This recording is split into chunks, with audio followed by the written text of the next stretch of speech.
Good evening, ladies, gentlemen, and all variations thereof, and welcome to the Tuesday stream. I hope we're all doing well today. I'm doing fine. Today's been a bit of an ups and downs, honestly. But today, we are back in TaleSpire because I need to do some map building for the session tomorrow. And I thought it might be fun to have you lot come along. You're fine to be here, Aluka. You're fine to be here. It's fine. Stay. I feel like I didn't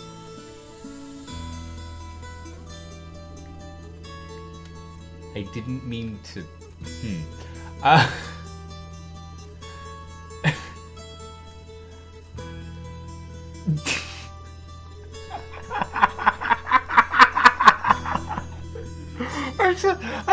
I don't know what...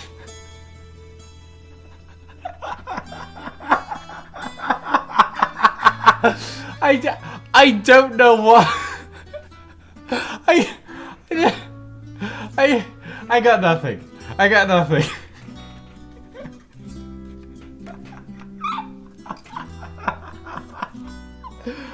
nothing. Okay. Anyway, as I was saying, it's fine for you to be here.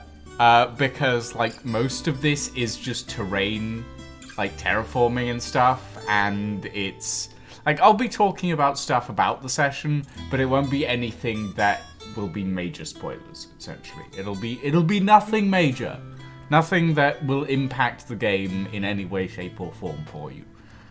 So yeah, you're fine to stay. Like I've already done most of the internal layout of the map, so you don't need to worry about it.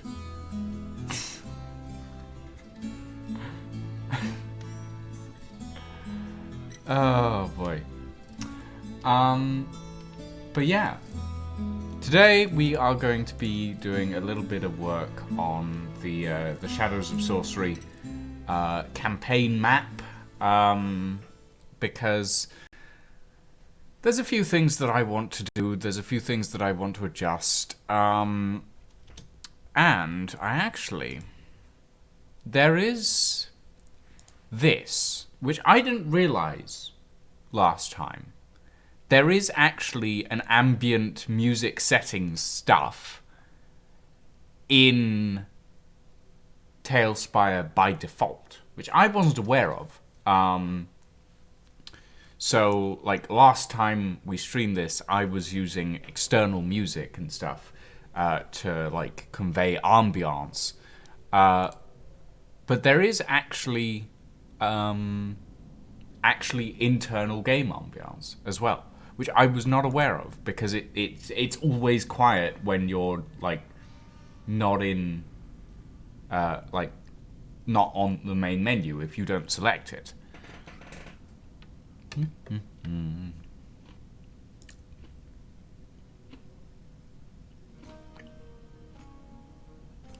But yeah, that's the thing that I didn't know about. Anyway, let us head over to the Delmane Isle. Game, can I have my... Here we go.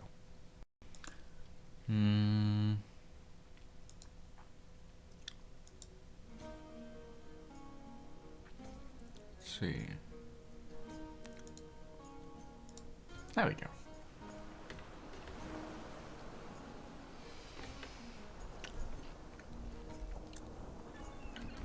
But yes, I've been doing a little bit of work here and there to, like, push forward the visual fidelity of sort of the island that we are working on. And one of the things that I've actually been doing is I've been building up the cliffs along the edge of the island and sort of building down the beaches, which I think it's starting to look quite good. Obviously, there's a lot more to go, but the little bits and pieces that I have been working on are looking pretty good, I think. So yeah, like this sort of outcropping rock, it's not quite done yet, not quite happy with it, but it's getting there.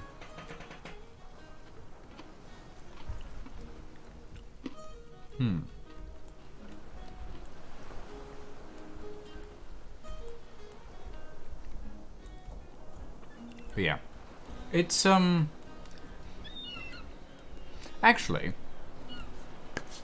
Aluka, how do you feel about ranting away about the session? Because while I've received some feedback about last session, I haven't really gotten anyone's full feedback about everything that they enjoyed and disliked and stuff like that. So, and also, I would like to be able to talk to someone while I work, as well. That's my selfish motivation. Is I want conversation.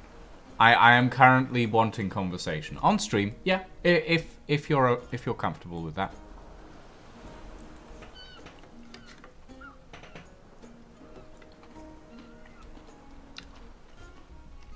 Nice.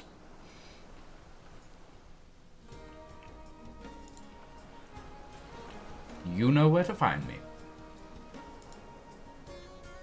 Evening, Shadow Airy. Welcome to the stream.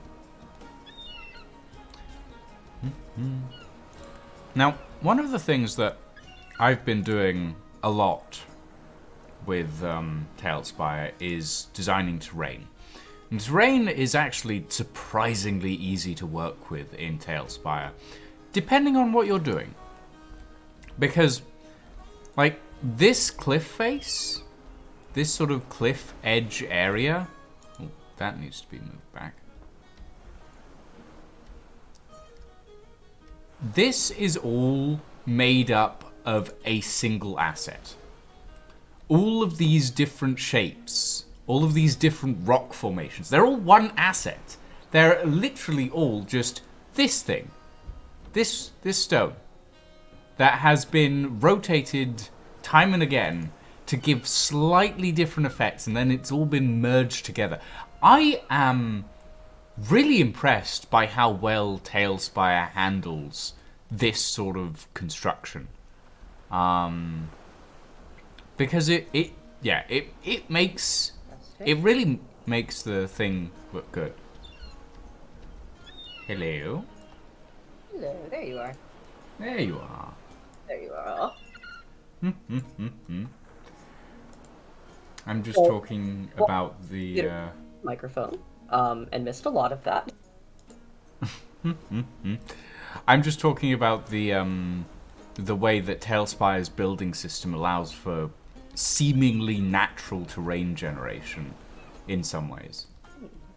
Like yeah, cliffs. This is a funky little program. I enjoy it quite a bit. Like, look at this cliff. Look at it.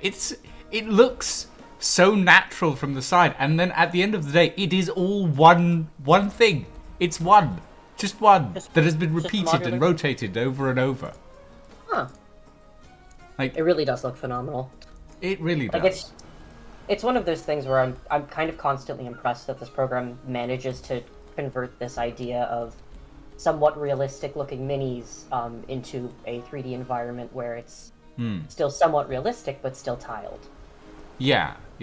Like you can see the tilings, obviously, but like then you have this sort of terrain that you can just craft around it, and it looks so good. Is that perhaps my cliff? The fated cliff?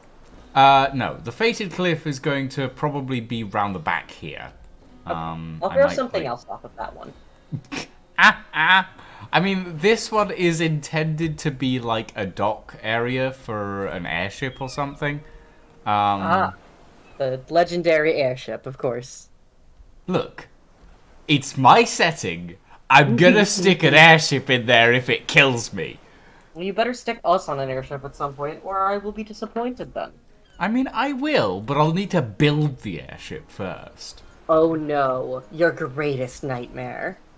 Well, like, it's not gonna be easy, because there is no, like, ship building parts. Like, this barge had to be crafted out of a bunch of different pieces, and none of them are intended for a boat.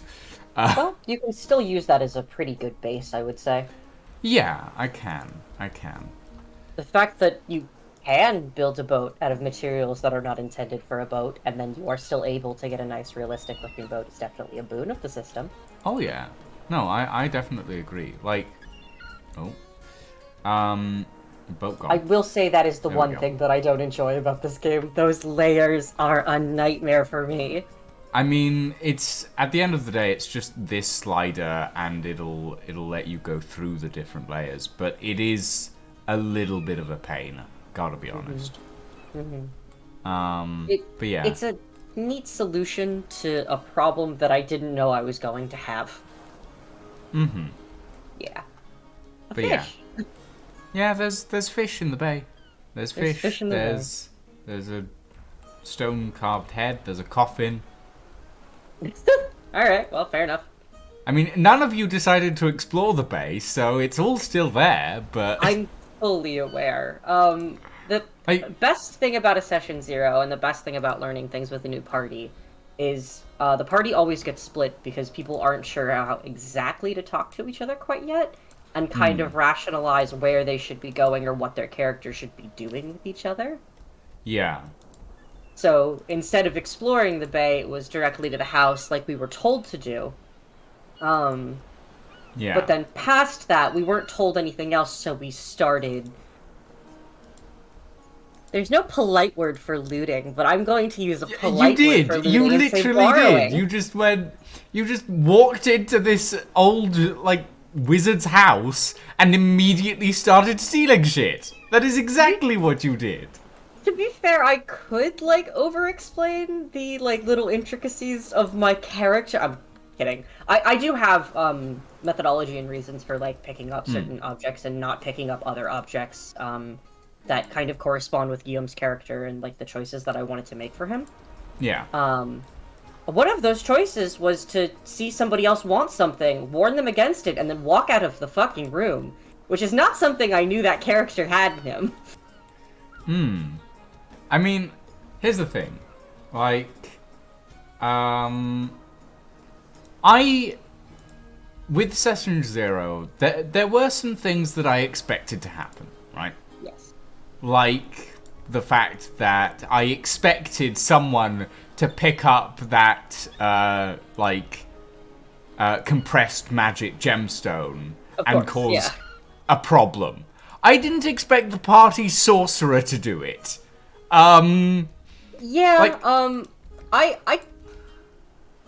It wasn't really a laid trap for anyone in specific, but also I think I'm the only person in the party that has lockpicks.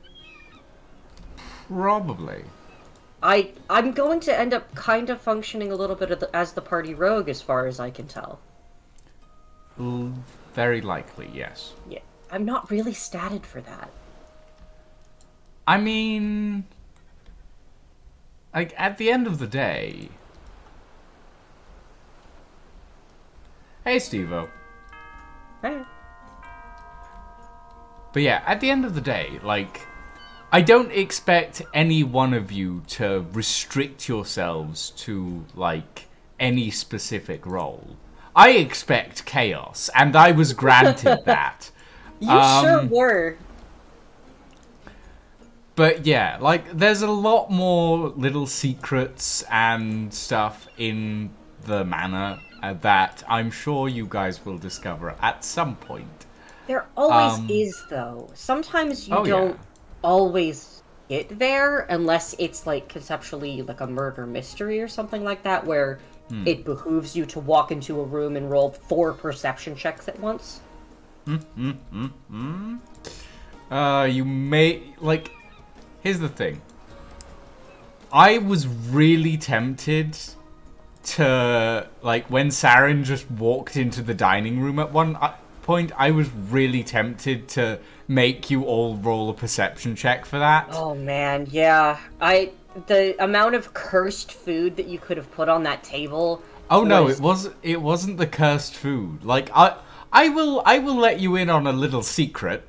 This is the after hours D&D special where I just shitpost constantly about a lot of stuff I know about D&D with you. Right? Here's the dining room. Yep, table. He just started eating that. He just started fucking going ham on that hog. This is what's under the dining room. Oh, good. I caught a little glimpse. I'm pretty sure that's not like a locked layer. This lever triggers the entire floor in the dining room to disappear. Jesus. Essentially. And I was just like, oh, if the priest had been in there, you would be dead. And it's just like, it's just, that's D&D. The quintessential thing of D&D is that no one will ever see everything that the DM makes, and instead we will go off on some horrible journey to drink the beverage in the next room for no reason other than the fact that I thought it would be funny. And I did promise Saren's character that there would be booze in the other room. I wasn't wrong. You weren't wrong. There was a very, very old vintage of plum wine in there. I figured it was something along those lines. I Like, won't get into things too much. I should also add that, like, one bottle of that plum wine costs about 700 gold pieces. I see. I see. Very expensive wine that you just, like, that Saren just, like, downed in one. It's good. And just, like... It's so good. Zenithare has entered the chat to say, ham on that hull, you say. And then also, where's my men, Aluka? Because I promised that I would be drawing D&D men, and now I'm doing this with you while drawing D&D men. I mean, you can stream at the same time. That would be very funny, I think. I don't know if I could handle every single aspect of that. I mean... You're fine. I don't know. I'm only here. Well, I pulled you in here because like I want conversation right now. Understandable. I want to distract myself from my problems, so you know. Yeah, no, that's understandable. D&D is one of my favorite ways to distract myself from my problems. So. Mm-hmm. Yeah. Way I do a lot of it. Yeah, no, I'm glad that you guys like enjoyed Session 0 because in case you couldn't tell, I haven't DM'd for maybe 3 or 4 years at this point. It's not so too it's obvious. like There's small things like the opportunity mechanic that like I'm hyper aware of because I'm a min-maxer, and also our sorcerer was dying. Our sorcerer was dying. Yes. Yeah. So conceptually, like, I don't want to ever talk over another player and be like, you shouldn't do that. But it's funny because I actually had the exact same problem with a quarterstaff with one of my player characters, my players when I was DMing, who was a ranger. And those are two classes that are just innately squishy, so you've got to give them the opportunities where you can give it to them, because if not, they'll die. No, that's fair. Yeah. Like, I'm not sure if it's obvious. I think it might be a little obvious, but I've DM'd campaigns before. However, I've never DM'd a D&D session before. I see. Yeah. So, like, your little bits and pieces of input are actually very helpful at times. Because it's like... At times. At times. The other rest of the times, to shut up. No, don't do that. But like, I've never actually properly DM'd a D&D session before. It's one of those things that I've wanted to do, but I've never like had the time essentially to do it. So it's one of those things that I'm really enjoying doing now, but also like I am a little bit clueless at times because, you know. Remember, every mechanic in D&D is an absolute fucking nightmare. It really is. So, the reason that, like, people tend to fulfill tropes of, like, the rules lawyer and stuff like that is because it actually helps the DM kind of facilitate an environment where different pieces of D&D are being followed. I would say, like, an ideal party makeup would have somebody who's, like, keen on getting everybody to roleplay with each other, and then, like, a rules lawyer who's kind of, like, in combat being, like, that's a +4 to hit, so you can hit with that, but, you know, conceptually, you also usually have people who are, like, better magic users than others. Maybe they have a better grasp of the spell book. Yeah. There's a lot of different, like, little facets like that that kind of come out as you play. No, I definitely agree. But yeah, there's a lot of situations where I wouldn't say that I'm bad at DMing, but there's a lot of inexperience. And I don't think people realize that. I wouldn't even call it inexperience, because, like, conceptually you can be experienced as a DM, but still not actually be able to, like, fulfill certain things and manage things. Yeah. It takes a lot of practice to be, like, a very seasoned DM, and usually that's an insanely exhausting job. Mhm. So it really helps when you have kind of players who are willing to engage with it. And if you're like a crowd of newbies, um, I honestly find that that's one of the best ways to play D&D, like a crowd of newbies and then like two people who are like, yeah, I kind of know what I'm doing, because it means you kind of get to have fun with it in a way. Yeah.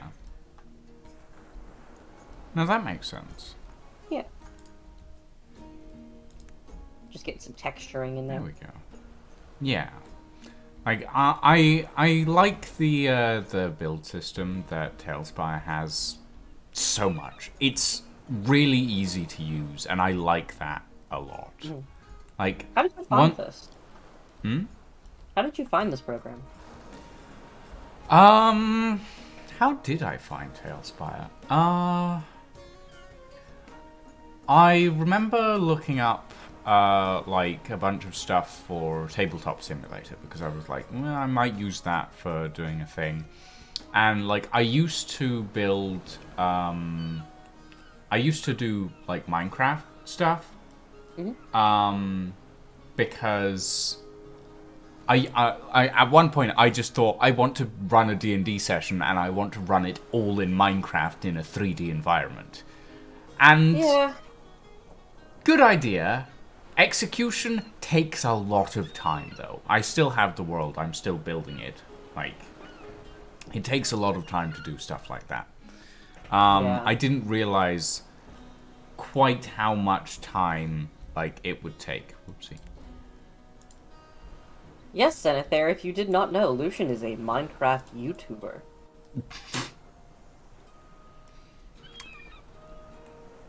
I hate you both. Understandable.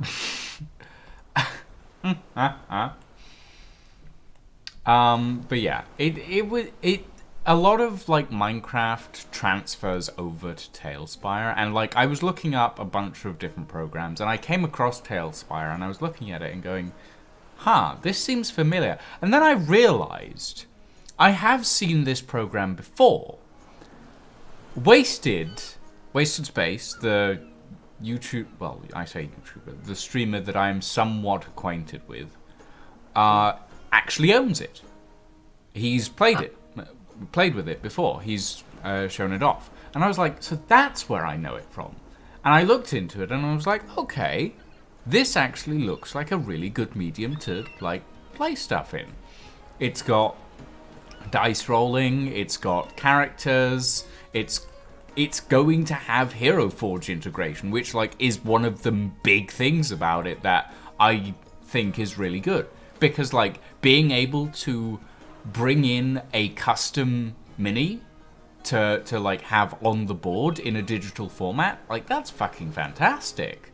It really is immense, like, considering the fact that, like, usually with stuff like that, you'd have to have a program that did 3D model rendering, or if you wanted that mini in real life, you would actually have to print it, which dedicated buy D&D it. people will Yeah. print it. But, you know, Yeah. it's not entirely accessible, and I will say for this game's price, and so far what I've seen of it in early access, like, I am genuinely very... Yeah, no, I agree. Like, for this game's price, it is really, really good overall. It's got so much in it, considering that it's still in early access, and they're adding a new content expansion pack soon. They're updating the content to add a like sci-fi pack, Oh, and it's got like sci-fi and steampunk stuff, and like spaceship parts and really interesting like bits and pieces that I'm really interested in working with. And like I think once that's in, that's when I'll build the airship, because there's some parts in there that look pretty good for an airship, you know? yeah, it just gives you that, like, real bits and pieces sort of space junk aesthetic. Yeah, pretty much.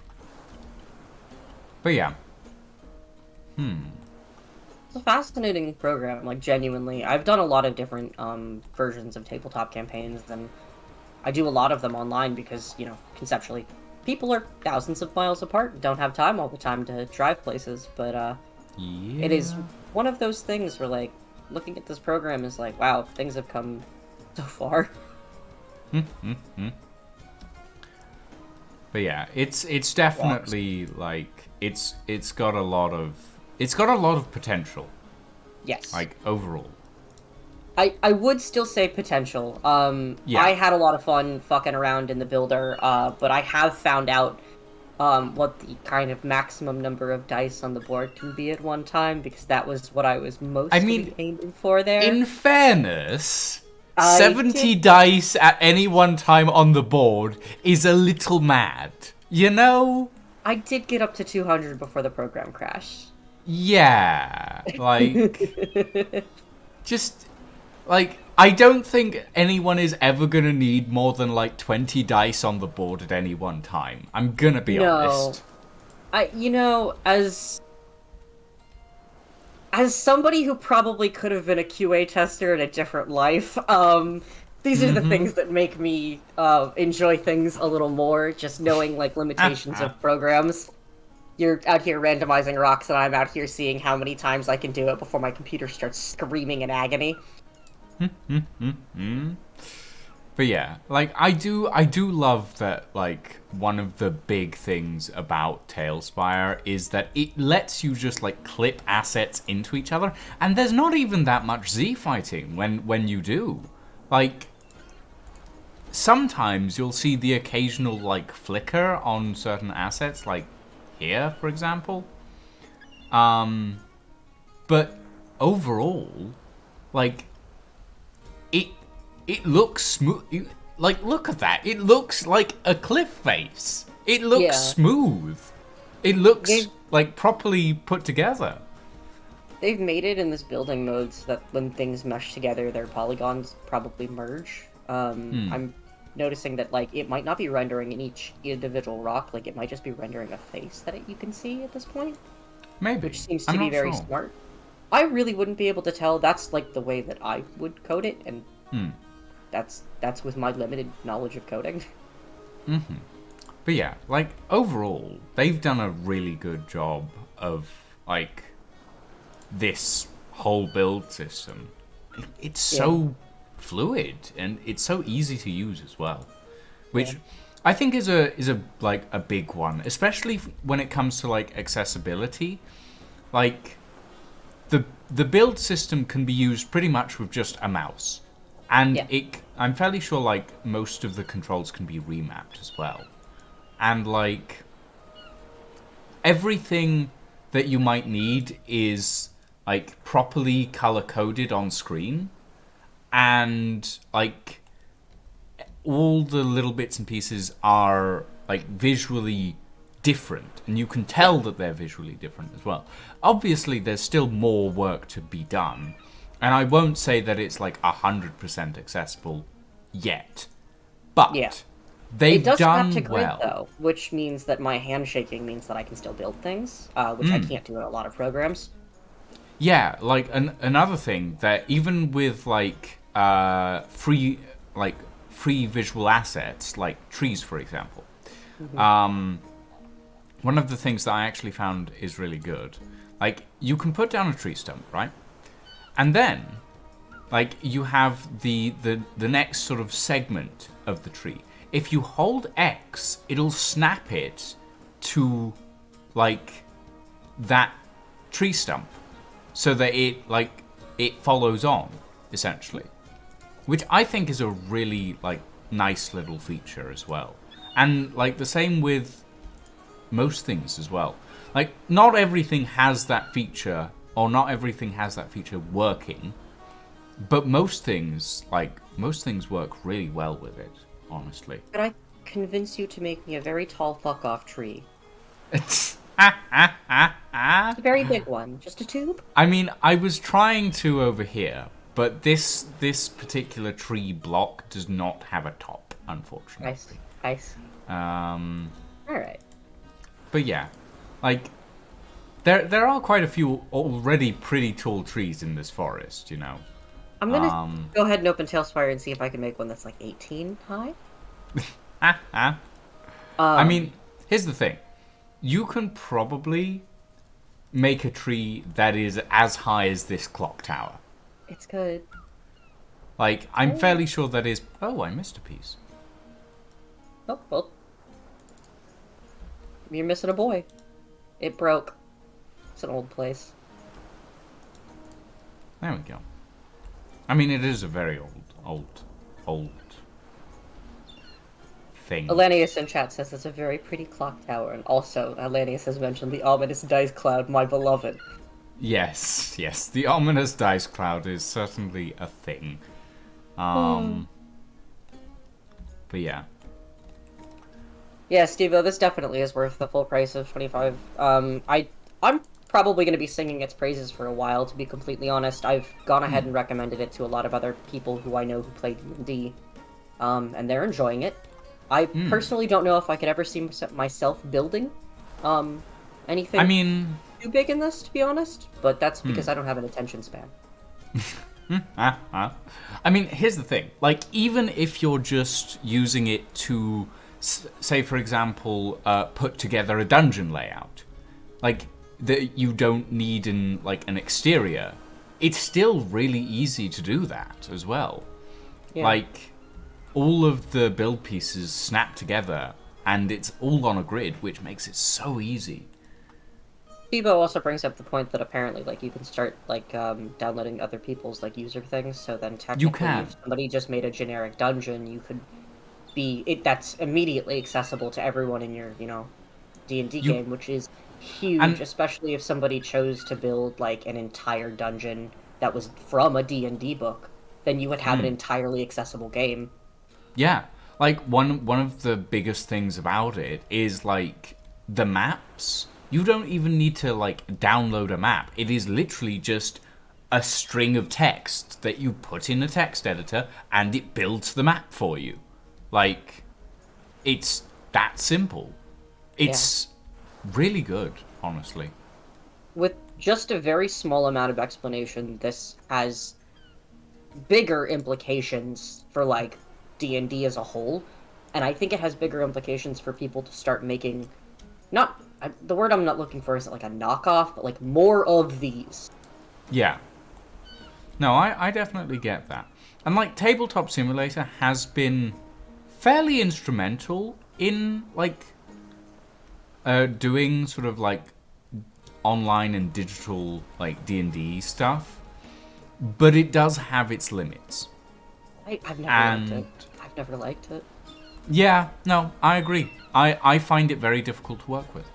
And I think, like, this fills that gap nicely, honestly. D&D is one of those things, too, where when we talk about, like, the concept of accessibility, and I was talking about the concept of, like, having a memory of all of the spell slots and the math that you have to do and the kind of concepts and ideas of D&D as a whole, you still have to know somebody who knows what the fuck they're doing, or it looks like an insurmountable barrier. One of the new games I'm going to be in has a new person. We brought them over. We had to explain to them all of the different mechanics, the sheet, the character sheet, how you did combat, how you played the game, and we were like, don't worry, we'll hold your hand through everything. But the entire time, it was kind of like that, like, fighting of other things that you had heard. They kind of wanted to look at building a character from the perspective of a Final Fantasy game, which was what they had experience in. And it was like, well, rogues don't really work like that. Let's kind of hit you, like you want a heavy hitter, that's a different sort of class. Like, D&D on its own is expensive to get into, if you don't know the sources, if you don't have the people around you. And I feel like things like this that are $25 are going to make it so that more people can play games easier. Yeah, no, I agree. I definitely agree with you on that. If this motherfucker had a built-in character sheet, I would be all over screaming about it, like, genuinely.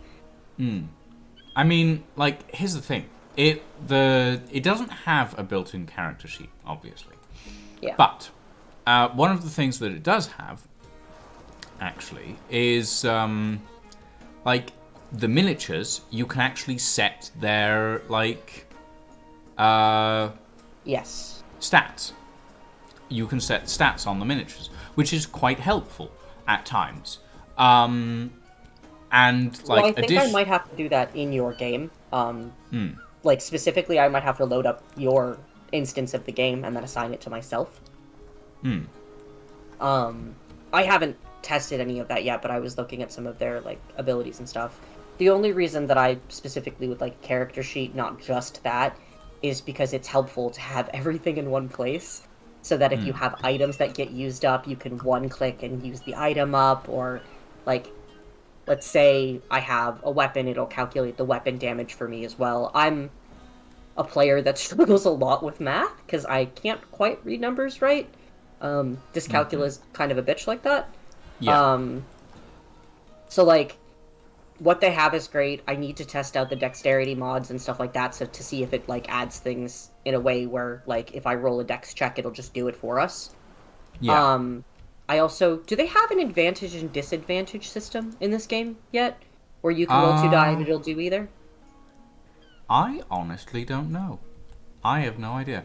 I mean, feel like one that'd of be a the cool things feature. that they've, like, got in the meantime is integration with, like, D&D Beyond, which is okay, but it doesn't lend itself well to, like, homebrew stuff, unfortunately. No, it also doesn't lend itself to anything that you don't actively pay for past the base level, which drives me Yeah. insane. And I get it on some level, but nobody's playing traditional D&D anymore. I would make the argument that, like, a lot of people who are using D&D Beyond are paying so that they can add in the Matt Mercer character pack and play, like, Critical Role. I would make that argument. Yeah, I would say that, like, these days, regular D&D is very rare for people to actually, like, play as a thing anymore. And, like, that's not admittedly a bad thing. It means that people are using a lot more, like, imaginative sort of styles and making some really cool, probably really cool custom characters. But at the same time, like... The old It, lore for D&D is also kind of iffy, so it's very hard to, like, yeah. introduce people to that, because the person who came over was like, I kind of want to be a drow, but I don't really want to be a dominatrix, and it's like, oh god! Oh no! Yeah. Yeah. There are definitely a few things that don't quite work anymore. Like, here's the thing. When I grew up on the Dragonlance books, so, like, there are a few characters from that I have always loved, and the Kender, especially, just these tiny halfling kleptomaniacs. Yeah. Like, I loved those characters. But my favorite one, obviously, was one of the main characters, which was Tasselhoff. And my favorite thing, the thing that keeps bringing me back to, like, Dragonlance again and again, is the fact that this great goddamn dragon appears to a Kender, tells him that he can't speak about him being a fucking dragon, calls himself an old man called Fizzban, and then when Hasselhoff tries to talk about a giant golden dragon, all he can say is it's a giant golden woolly mammoth.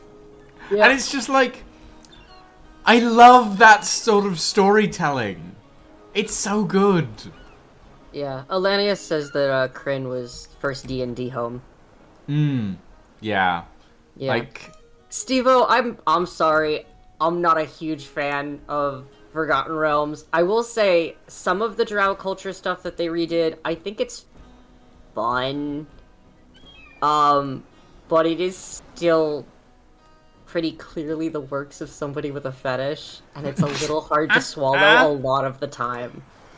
oh, yeah. I could, like, literally turn around. I bought one of the books that I was, like, super excited for, from the Forgotten Realms. I'm forgetting the name of it. Let me around. Hang on.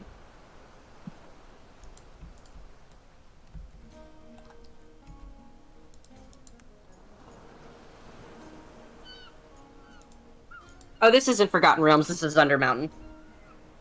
I tended to gravitate towards things with Drow. I do really love the Drow. But I was modifying the Dungeon of the Mad Mage for one of my campaigns, because I love that style of story, which is you go through a yawning portal into the Underdeep and have to just kind of battle your way through just this legacy collection of monsters and trolls and stuff like that. And, there's a good 2 or 3 levels that when you come across the Drow, it's just straight up a BDSM dungeon, and I didn't know that when I bought the book. And was going through to modify and was like, huh. Well, you know, that's fine. That's totally fine. I just wasn't expecting to read it here. Yeah, that's fair. It is just one of those things. I've been more homebrew 99% of the time. I find more joy in lands that are kind of personally created, because I find that the passions of the creators kind of shine through in the product. And it makes it a lot more fun to play. Yeah, no, I get that.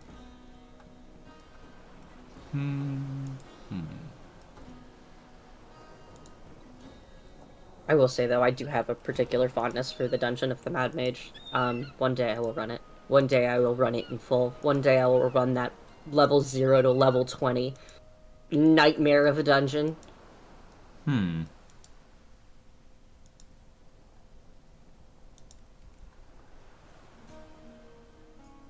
Waterdeep's fun. I really like Waterdeep.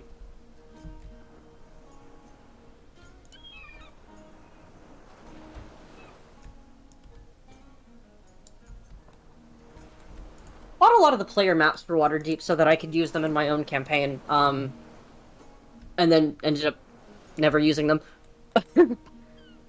like I bought them.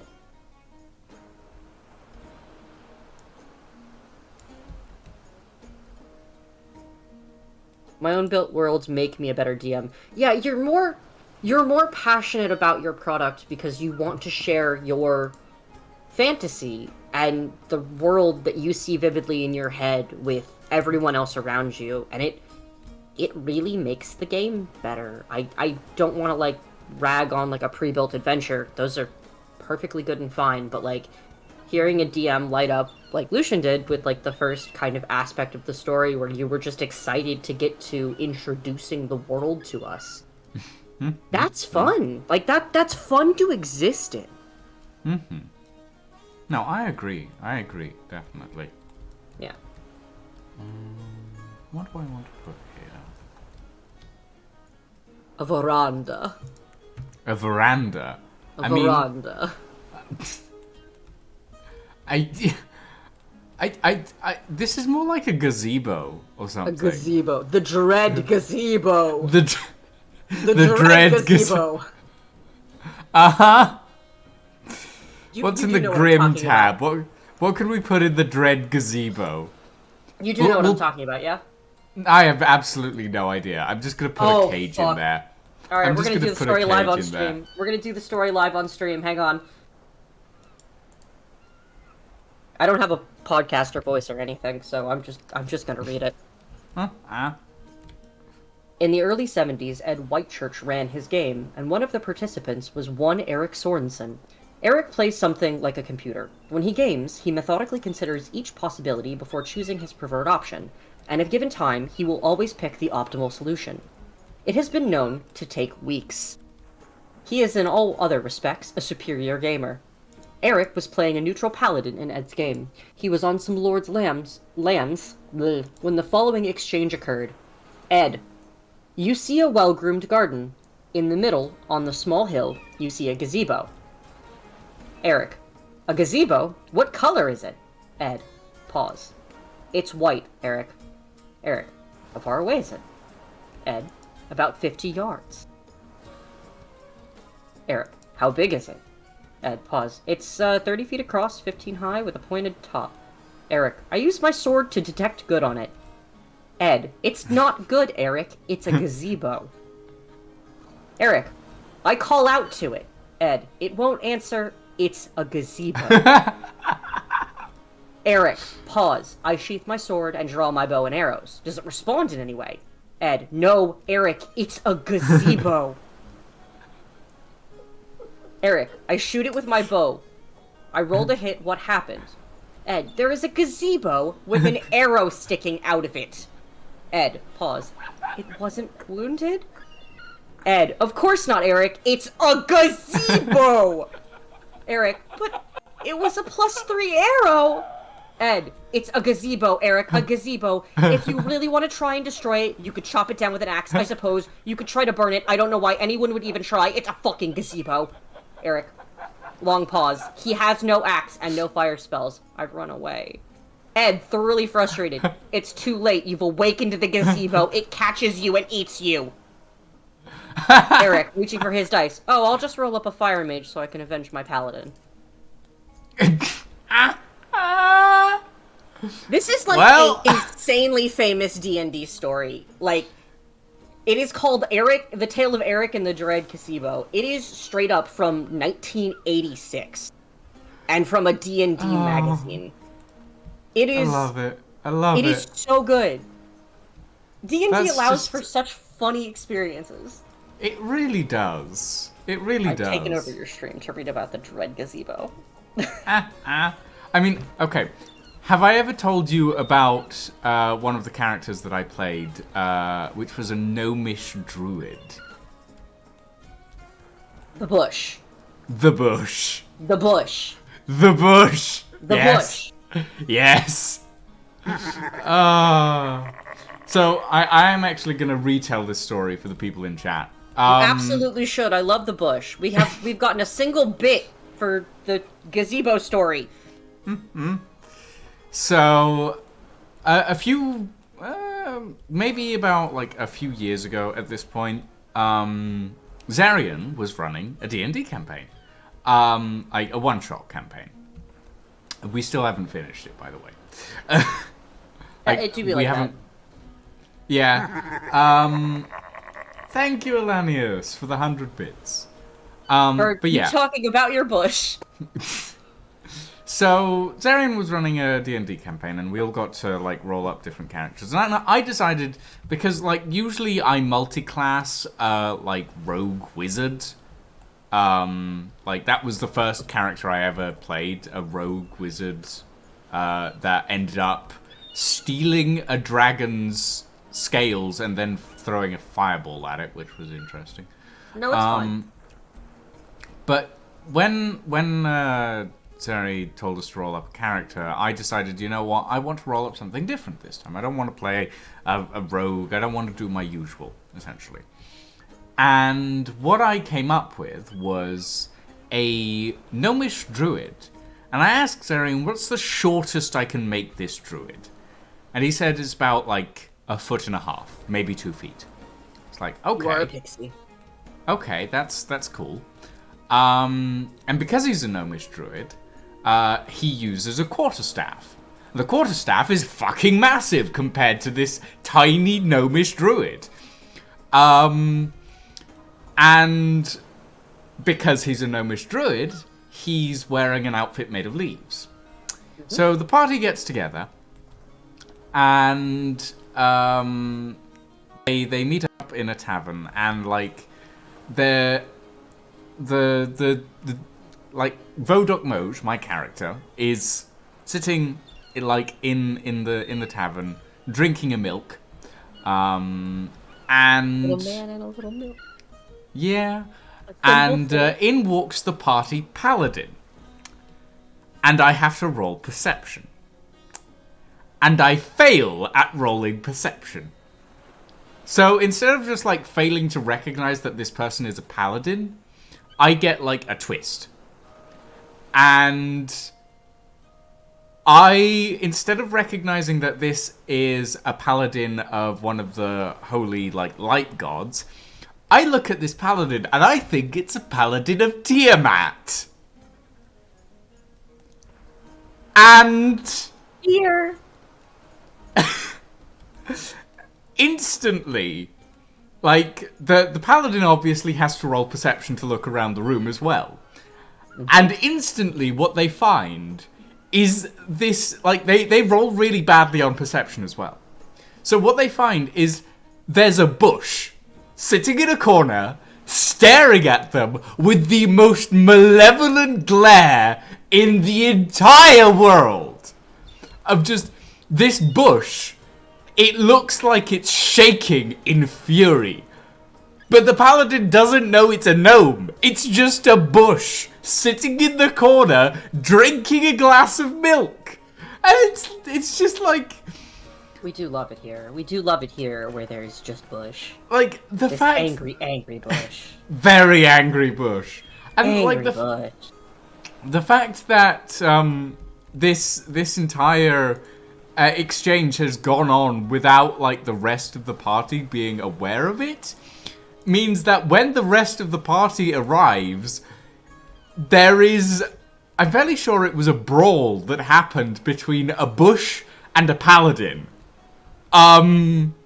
Which Who was... won? I don't remember. I'm gonna be honest. Like, I'm fairly sure it got broken up before, like, any blood could be shed. But at the same time, like, Bush versus Paladin. Who would win? You decide! I think the bush Essentially. won. I think Like, the bush won. I think wouldn't it's be fun. surprised. Like, Vodok Moj was an incredibly, like, angry character. But they spent most of the time in, like, normal gnomish form. They only ever, like, used the beast form that druids use once. And they killed the entire level with it. So, yeah. You know. What? Tiny That angry happens. bush. Tiny angry bush. Like, Vodok Moj, while... Like, I wouldn't say that he was my favorite character to play, but he was definitely one of my favorites, because there was so much going on with that character. It was wild. I think Guillaume has a real fucking standing to become my new darling. Mm-hmm. Yeah. I love my clown. Oh, dear me. But yeah. Like, I do love that D&D, and like, role-playing games in general give you so much freedom to create and to, like, design characters like this. The fuck around and find out as a bush. Pretty much. Yeah. Pretty much. Yeah. But yeah, I do have good fun with like D&D as a whole. It's such a good thing, such a good game to play. It really is a wonderful time if you're like vibing with the right people, and have like a space where everything's being engaged. I think that's the hardest part of telling the story, honestly. Mm-hmm. And then the second hardest part of the story is everybody has just a little bit of murder hobo in them, and that's dangerous. Oh yeah. Yeah. Alanis, you should do a one-shot.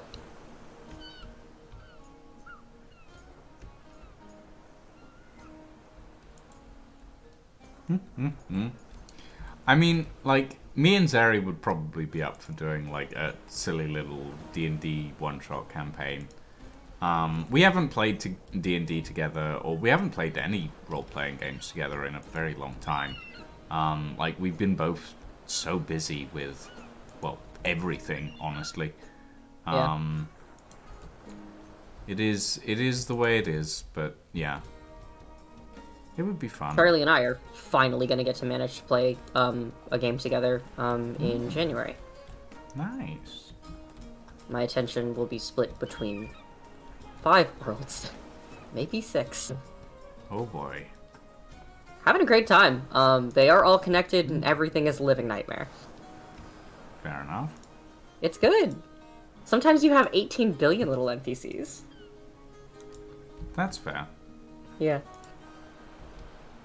Ooh, gardening. Yeah, I'm using a tree as a bush because there are no bushes. That's bush. It is bush. That right there is bush. It is bush now. Yeah. Become the bush. You should... Do they have, like, a little garden gnome that you can put in there? Somewhere? I don't think so. Oh, I doubt it. Miscellaneous exterior. There's weapons. See if you can There's stick egg. a quarterstaff on one of the bush. There's egg. Yeah, okay. I don't know if that works for... Oh. You want to do an Easter egg hunt? I mean, like, could do. Could do. Go to statue. weapons and see if there's a quarterstaff. Weapons. Magic staff. Just stick it in a bush. Oh, they're pride flags. Are there? Aren't they? No, they're like magic staffs. They look like they got a little pride flag on it. Looks rainbow. It is a bit rainbow, isn't it? Just Yeah, a bit. little bit rainbow. Yeah. Just a bit. Yeah. Yeah. That's Easter egg, baby. That's literal Easter egg. That is Easter egg. That is literally just an Easter egg that I've just stuck in there. Fair enough. It's good. I enjoy that immensely. It's a plus 15 quarterstaff. Now we just have to direct our sorcerer to it. It's a plus 15 quarterstaff that gives you disadvantage on perception checks. And disadvantage on height. It shrinks you. Smalls your fucking sorcerer. Okay, no. It's a plus 15 quarterstaff that gives you disadvantage on perception checks, and if you ever encounter a paladin, it causes you to go berserk. Oh, that's good. Oh, that's good. I love it. You know, if Guillaume ever dies, we will actually have a paladin. Oh boy. Oh boy. I built a paladin. I built the big smacky boy.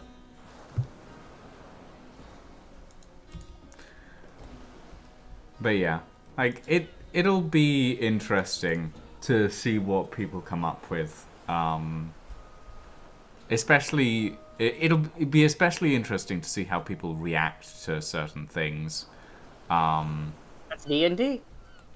I will say, if the party finds that fucking quarterstaff, like if somebody actually finds that quarterstaff, you have to make it attack them. I mean, it will. Just like whack them in the knees. It will. That is Yeah, a possessed quarterstaff. That is a possessed quarterstaff, and the bush Yeah. that is holding it seems insanely angry for some reason. Yes, pretty much. Yeah. The The non-gettable item, and the Lich and the Gardener are certainly not going to do anything about it at this point. It's been there for like 30 years, just sitting in a bush. Like Yeah.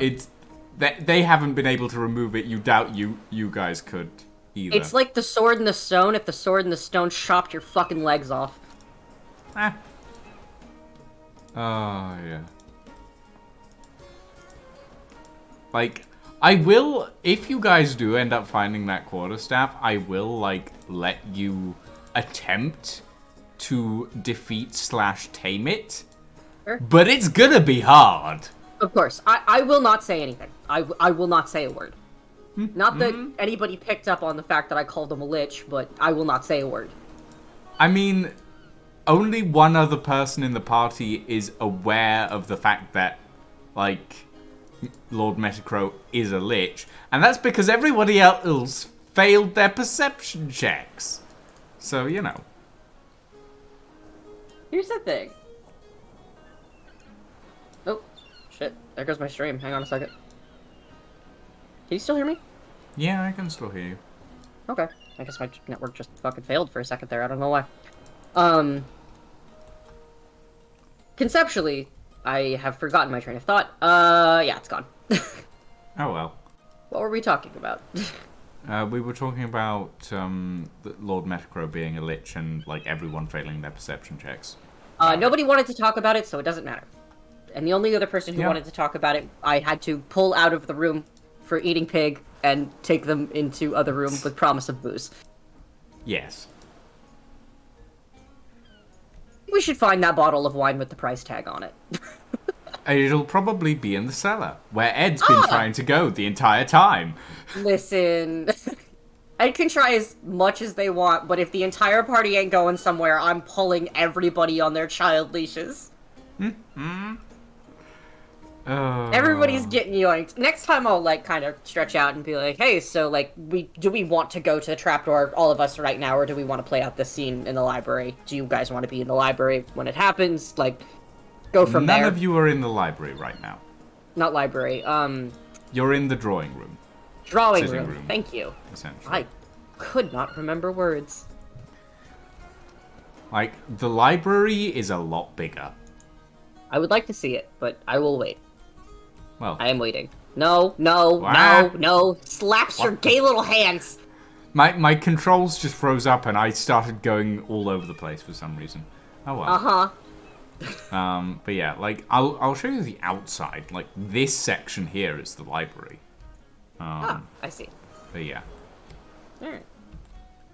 It's interesting. You guys you'll get there eventually, you know. Yeah. I will say, I did scoop up one of those pieces of paper, and just read over the other one within good reason. And the reason is, technically, if I have that document, then I can show the person the document and be like, hey, so what's this about? Because I've had scenarios where DMs have been like, oh, I don't know anything about that. And it's like, now I have the document, though. So if the priest tried to deny anything, or if those were Lord Metagros in any way, I can now ask the character directly about them. So it was more along the principles of being like, I'll take this with me just in case I have to accuse anybody. I mean, Just all you actually have is like a piece of paper documenting the Dilferan line of succession. And the bill of sale. And the bill of sale, yeah. And the bill of sale. But it's like a bill of sale for a piece of land on the mainland. And, Yeah. like, it's nothing related to anything that is currently in the campaign, but you might find out more about it later on down the line. I'm going to hold it in my gay little hands and my gay little pockets until it becomes relevant, and if it never becomes relevant, then I'm just going to keep asking questions about it. It will become relevant eventually if you guys go to the right place. Yeah, then it is probably good for me to have it, considering my memory issues. Yeah. Otherwise, he's not taking anything, which is why he didn't pick up the gem. Yeah. I mean, in fairness, someone else picked up the gem, and it had bad consequences, so, you know. Yeah. He was only breaking into the trunk for personal reasons, and that's about it. If anybody asks, it wasn't him.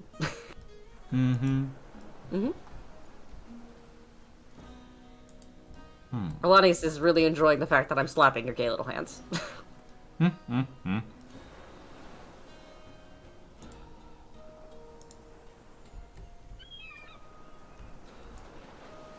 have limited notes, but I did have to go back and rewatch, like, the campaign yesterday and just kind of be like, what did I miss? What did I forget? The answer was everything. Yes, the gem of wild nature magic that should not under any circumstances be touched by a sorcerer. Sure, Who why would I say immediately went and touched it. Right, why would I say anything about that? I gave her a warning that she probably shouldn't. I don't see why I should ruin her fun. I wasn't gonna pick it up, nobody else was in the room. I mean, I do like that, like, it immediately did a d6 of damage by throwing her against a wall. It It's was just her like- prerogative. Yeah. I think it's fun. You have to estimate for your players doing some absolute horseshit sometimes, and I think that's one of the most fun things and also exasperating things about being a DM. I threw an essential NPC down a pit to hell, and I wasn't expecting my fucking player characters to jump in after him. Oh boy.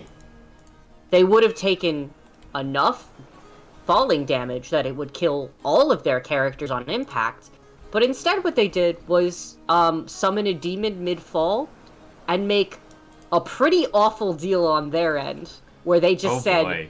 I owe you. with the demon. Oh no! Ah! So Okay, so you sometimes have to factor that in. Alania's next game session is tomorrow. yes, it is. It is actually tomorrow. Like tomorrow afternoon. But yeah, like one of the funny things that happened recently, actually on stream with one of the World of Madness members, is they were asking me to like help them do some stuff, and I said, "What's in it for me?" And immediately, Monkey just goes, "I'll give you an IOU." I was there for that. I was in Monkey's chat. I switched over to Monkey's just... chat to be like, "You fucked yourself over. You absolutely, yeah, you fool! You are so lucky. You absolute fool!" Like, I love those kinds of deals because the implications are always more severe than the actual result. But the thing about the implications being more severe than the actual result is that they're worrying for a long period of time. before That's anything bad. happens, yeah. That's bad. I enjoy causing limited amounts of terror and panic. I think it's fun and funny to cause some chaos. Mm-hmm. There's always VODs, Elenius. There are indeed always bots.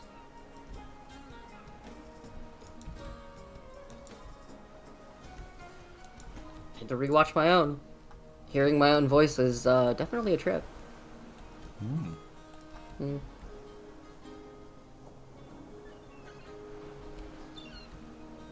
Lurking in the background, and Alanius staring down at TaleSpire and the game.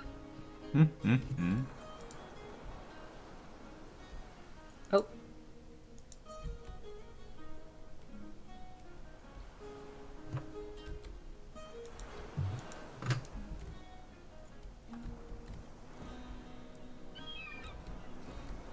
I love how simplistic this game style is. Like, still gets shit across really nicely, but I like how simplistic it is.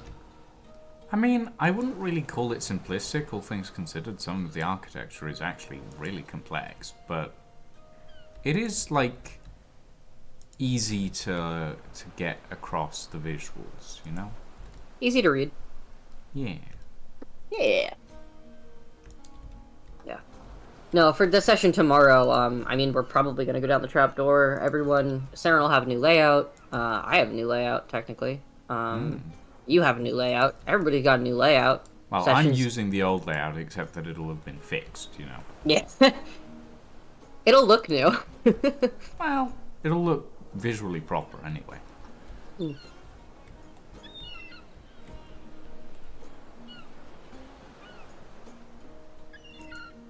I'll struggle with layers again. It'll be great. It'll be good fun.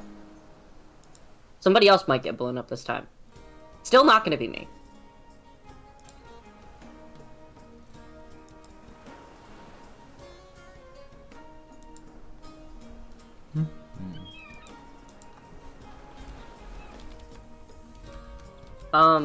Steve would like to know if your map is available on Tell's Tavern. Once the map is finished, I will be posting it, or I will be uploading it to Tale's Tavern, and probably I will also make it available in the Discord. Like once it's finished, but until then, I cannot promise anything. Like there's several. Month of finagling, huh? Yeah, like this entire section here, I do want to make a sort of like dark maze sort of thing. Okay. Yeah. All and right. Then I want to put a beach over here. A beach beach for vacationing next to Yeah, the dark and then- maze. Yeah, well, like think of it this way: Lord Metacrow is like a magic teacher, right? So you need I did somewhere not know for this. like, well, like liches in general are like magic teachers or great magic users in this, you know? Yeah. So I mean, conceptually, is there something? Is there anything about Lord Metacrow that Guillaume would know, as somebody who has been around Lord Metacrow? I guess once or twice. We don't exactly know. Um, We never really fleshed anything about that out. But technically, Guillaume is the only character who knows where he is and knows who Lord Metacro is. So, Guillaume has never met Lord Metacro in person before. Understandable. But he has met him in Yes. dreams, technically. I think they play chess. I mean, technically they play poker, but you know, It's fun. it's a case of, or they play this world's equivalent to poker anyway. No, I but, love like, that. Lord Metacro is like, he seeks out people who he thinks might be able to aid him in like specific tasks, or that may come in handy in the future. You know? Yes, you kind of gather the cabal as it. Yeah, sort of. Yeah. So with that in mind, like, a few of the things that Guillaume would know about Lord Metacro is that he is very old, like plus 300 years old at this point. I think he's insanely skilled at poker because he has a skeleton face, so you can't tell anything. He's literally got the definition of a poker face. He Does rattles not a move little bit, at but he's all. got a bad hand. Oh dear. I have not made any other maps, Steve-O. Like, this map is the first map I have ever, like, put together on TaleSpire. So yeah. It, like, I've not made any others, but that's because I haven't had the time. Is he? But yeah, it's like Lord Metacro has a lot of things that go on. One of the things that you do know is that Lord Metacro is actually a purveyor in compressed magic. So, like, the enchanted stone that Nathari picked up, Yes. that is like compressed magic, essentially. It's compressed nature magic. It is magic that has been coalesced into that sort of gemstone. And the island, Delmane Isle, is actually an area of the world that is one of those areas of the world where magic coalesces a lot faster than usual. Like, in most areas of the world, there is some level of magic coalescence, but it takes time. In this particular part of the world, magic, like, it's like it's attracted to this area. It's like a magnet for magic, essentially. I see. So yeah. Yeah. But yeah, it's like there's some interesting stuff that I haven't really fleshed out about Lord Metacro, but he will probably end up being a recurring character throughout the next, like, maybe 10 to 15 sessions. Sure. I think they do play poker, and I think they've never once talked about their emotions or backstories.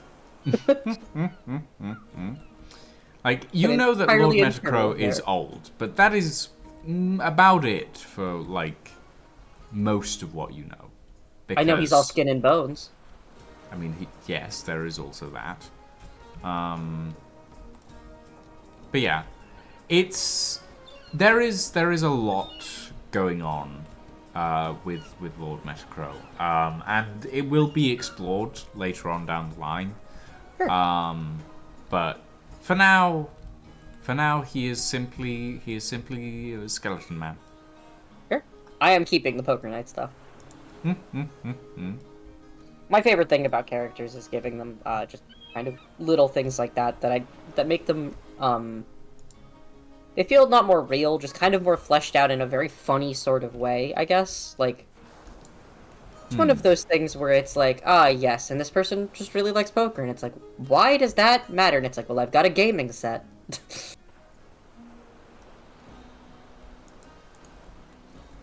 Little things. Guillaume really likes to smoke.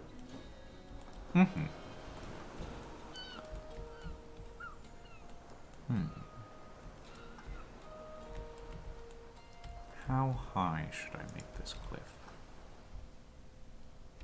Say about that, maybe?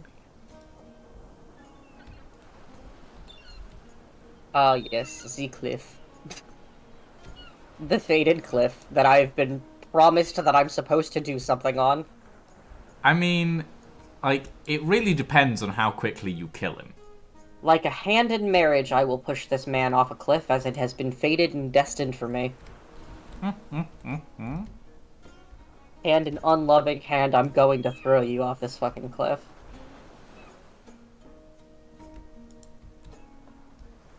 Oh boy. Lord Metacrow did not technically say kill him. He did just say get rid of him, but I don't think our party is not going to just kill him.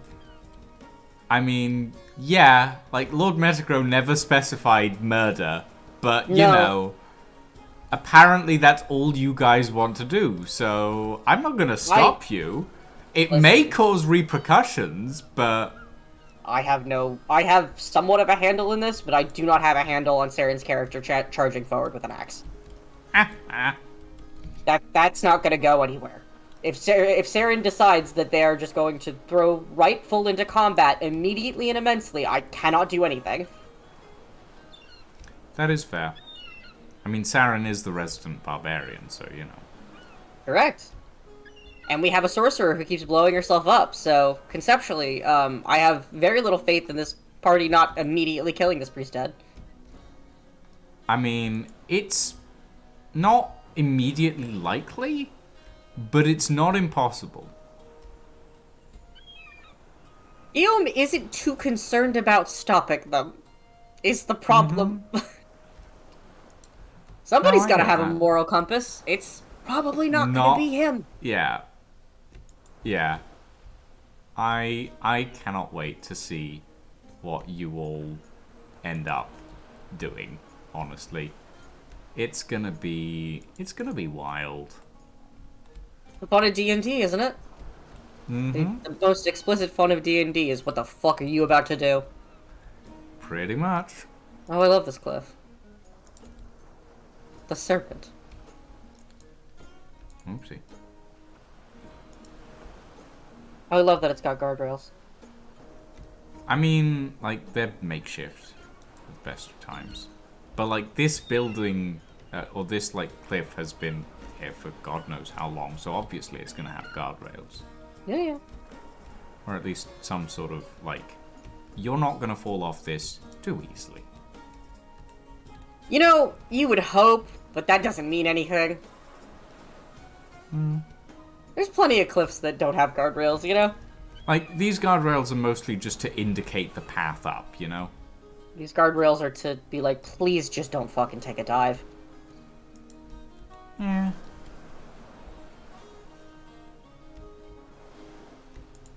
Will not say much, but...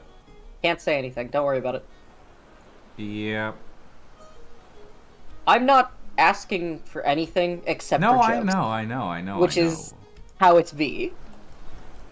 But also, like, there are details. You are simmering. There are details. Like, it's really difficult as a DM to, like, know what to reveal and what not to reveal, and to, like, exist in, like, this space of having so much detail in my head, but not being able to tell anyone about it, you know? Yes.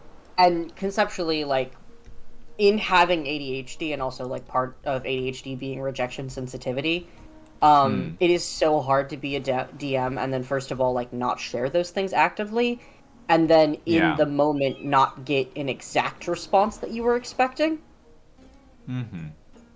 It's very different sometimes. I know as a DM I struggled with it, but I have had some pretty weird players in my time. Mm-hmm. Weirder But than yeah. even me, say. I am, like, honestly, I've been half tempted at some point with your guys' campaign. I've been half tempted to just take, like, a 3D model of Captain Heledrin and stick her in front of you as, like, an antagonist. This is rude to me specifically, and also good for me specifically. This is both rude and good for me specifically. Uh-huh. And I'm just like, I could like just make a character that's based off of Captain Heledrin, and then just like stick the 3D model of Captain Heledrin on the board. Just Without revealing because. too much, if you would like the second character, technically, you could just have another captain.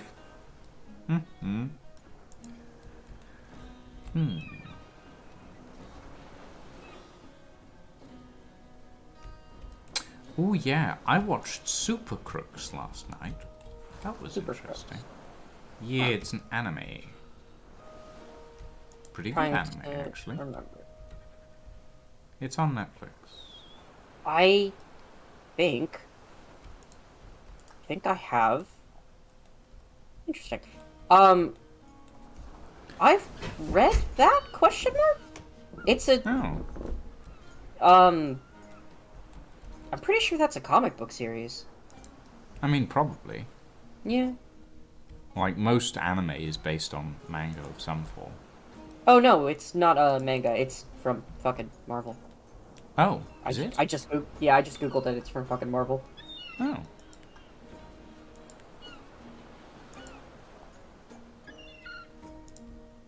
I have, in fact, read this. Yeah. It has been years. I do not remember most of it, but I have in fact read this. I'll have to give this another go. I really do love fucking villains and stuff like that. Oh, yeah. Like, I picked... well, I say I picked it up. I watched it because, like, I saw this is a story about villains, and I was like, yes, give me. And, like, the one of the really cool things is that they've done LGBT representation in, like, the anime quite well, actually. Not the best, admittedly, because, like, the LGBT representation that they frame up cheated on his husband, which is like, could be better, but it's resolved, and it's resolved well, honestly. So, you know, not bad. Not bad LGBT representation. Well, Which I I'm out of think things to watch, good. except for that I'm not, and I have many things to watch, but I'm not going to watch them, so... Have you watched Final Space yet? No. Eventually. Eventually. Yeah, no, that's fair. That's fair. I found a 144 long YouTube video playlist of people making over their houses and went with that instead. Oh boy. Yeah, no, I can see the attraction of that sort of playlist, honestly. Yeah, ADHD brain go brrr. I have, I guess it's not like a hyperfixation or anything. I have an immense interest in, tiny homes and RV living. I actually lived in an RV for about a year, and I don't know, like, there's something about the idea of that life for travel that is just kind of alluring to me. And I really enjoy seeing how people make the most out of small spaces and stuff. It's satisfying, I guess. So, like, if there's a tiny house playlist, I just go. I just go. Yeah. Yeah, no, that makes sense. Don't have to pay too much attention to it, you know, can look over, it's pretty stuff. I've been doing a lot of art, as usual, so, like, things that I don't have to look at with my eyes all the time is helpful. Yeah. I want to be Makes engaged, sense. but not too engaged. I want to be doing 4 things at once and not be engaged in any of them. I mean, isn't that what we all want? Yeah, well, most people don't have ADHD.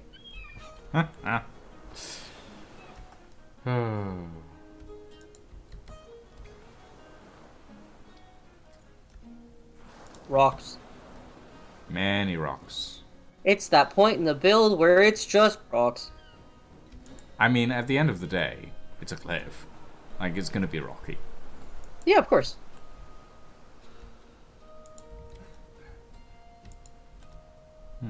I'm gonna go swimming at the beach. I'm just gonna take Guillaume directly into the water in his tights. I think it's funny. I mean, I guess. I mean, it's like a tropical sort of ish island. I want to find that coffin. Guillaume is insanely... Guillaume is way too prissy to get in the water.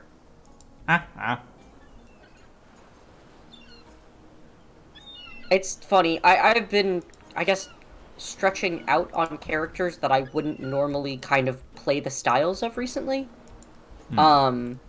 So I've made a cleric for Charlie's campaign. I do not fucking play healers. So I made this cleric not a healer.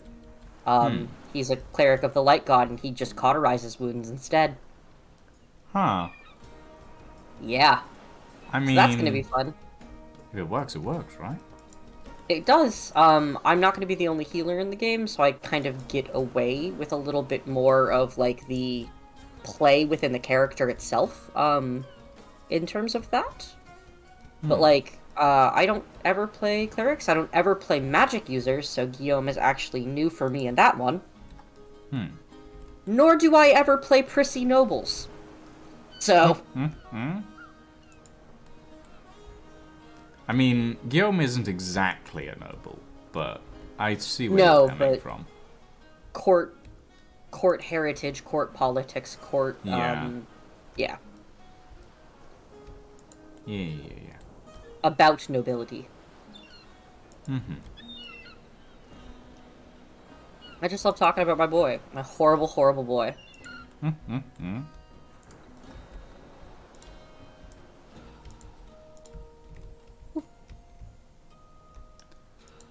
little bit of... I am gonna get some water, so I will actually be right back. I should be able to hear you, but I'm not gonna be able to. I have a cup of tea. I forgot about my cup of tea. You need to do your tea check. Don't make me do another fucking tea check on your ass. I'm gonna make you do push-ups while I'm gone. No, bad Luca. I can't believe. Yeah, now, I can't believe I did that. Honestly, I literally. This is your penance. This is your fucking penance. Your penance for yelling at me like a dog. I'm sorry. I didn't. What fucking came over you? I don't know. I was just like trying to stop you from leaving, and that was the first thing that came to mind. You could literally have sent me a Discord message. I could have done, but I was reacting to the situation, I suppose. Absolutely can't believe you do push-ups and sit-ups as penance. I'm walking away. Wow, rude. Okay. Time to do some push-ups and sit-ups.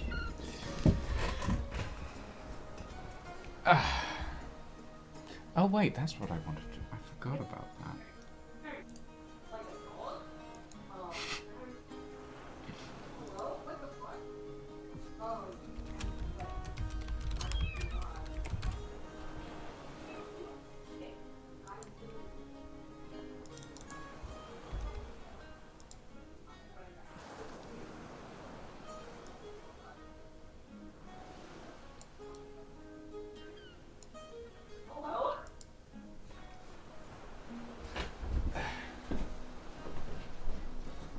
Right. 1, 2, 3,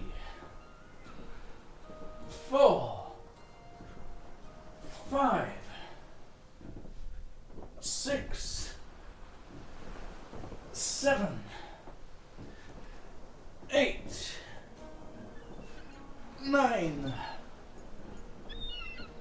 10,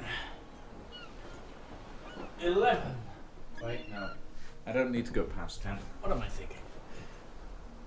1, 2, 3, 4, 5. Oh. Right.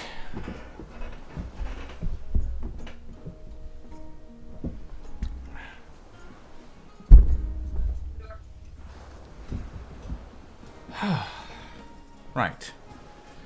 Where was I? Ow. Apparently hitting my leg on my desk.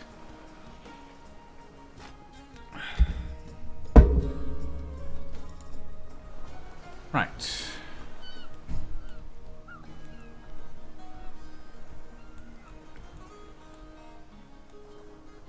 Walking past my computer. Congratulations. I'll pet my cat. I'll be right back.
Barrett.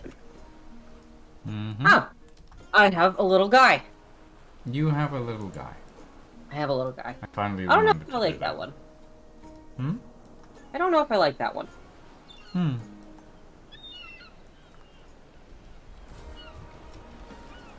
I wonder if it updates live. If I apply it. It does. Oh. Just switch it back. Even though I will be switching it directly tomorrow, unless I make a brand new one. Again, which I might. I mean, considering you, Aluka, I wouldn't be surprised. Listen, I am so just not happy with it. I mean, like, perfection doesn't happen overnight. No, perfection happens after, 16 attempts and feeling bad about your art sometimes. Well, I was one using, of the things... Oops, sorry.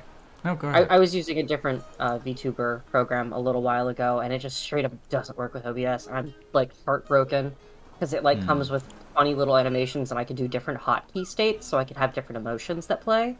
Aww. Yeah.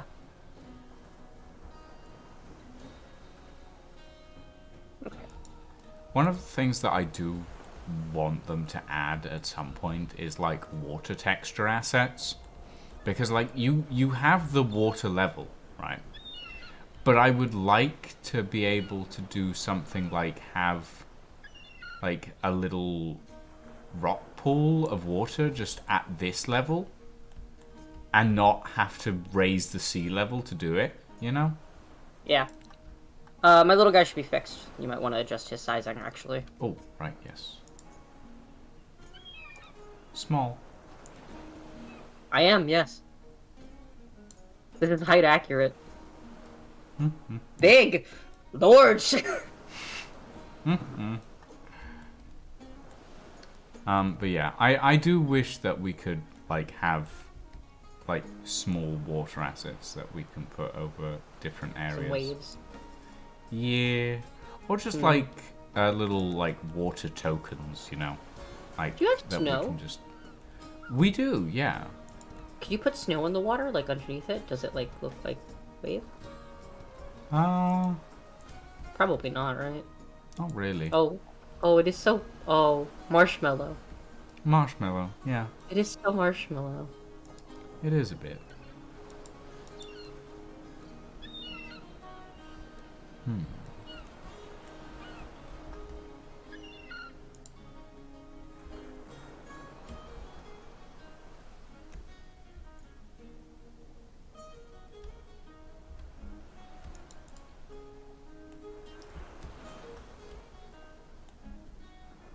Ledger.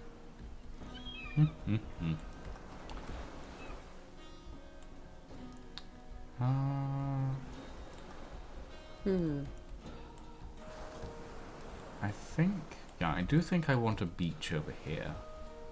Then the cliff comes up like this. Trying to figure out...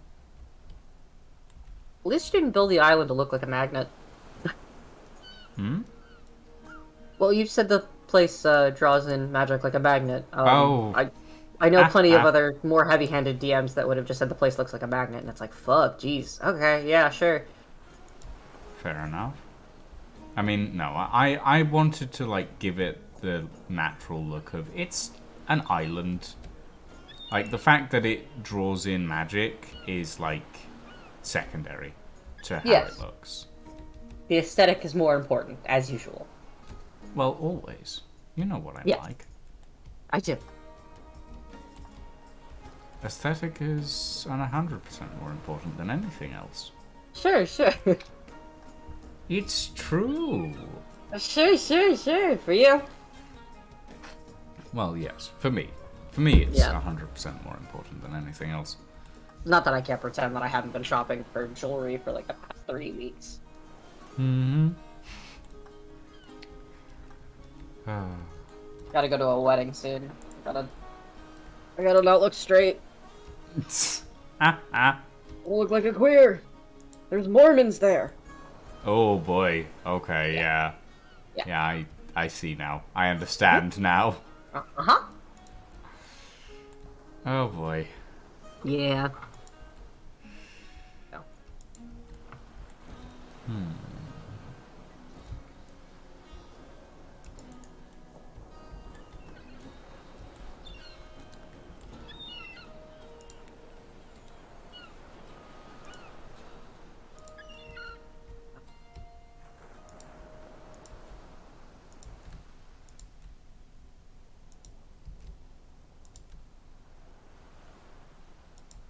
So, about...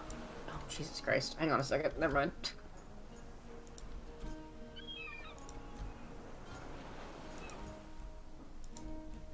You didn't build the entirety of this the last time you streamed this game. About how long do you think this has taken you?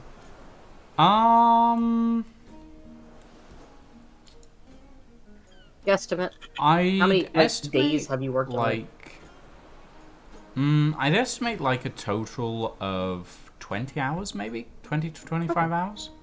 Okay, like that's really not that bad. A good full day's worth of work, I think, to get to this stage, and that's from learning the game from scratch as well. So. Yes, yeah. Well, it certainly didn't take you that long to pick up.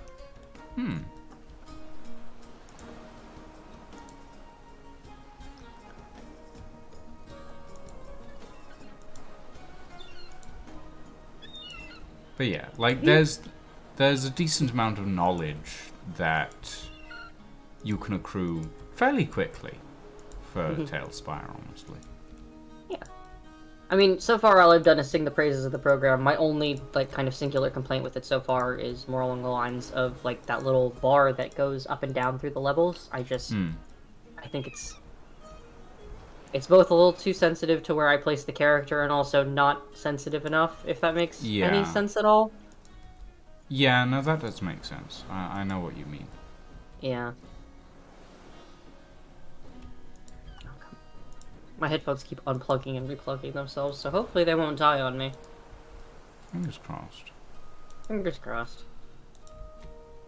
A car alarm is going off. I hope my microphone didn't pick that up, but I will have to say, if it did, and my character was just car alarm mouth, that'd be very funny. Nope. Your microphone did not pick that up. Good, because it's still going off.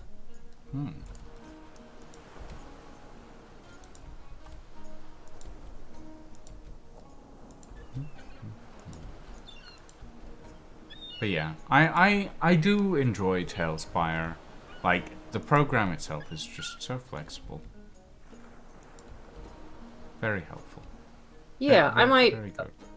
I might fuck around with the character stat thing a little bit, probably before tomorrow, just to see if I can get everything into the game, because if I can, that's like a godsend in terms of like everybody else rolling stuff.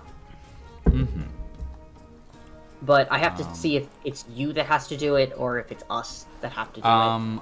I can set the I can set which stats go to which color, but you guys can do the individual things for the individual minis. So Okay. I think fairly Let's sure. reduce the strain. My computer should be able to do all of this at once. Maybe.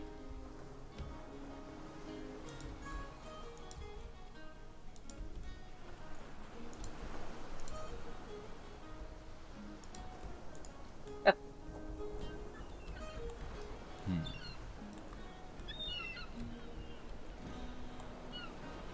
Pull up the character sheet probably would be helpful.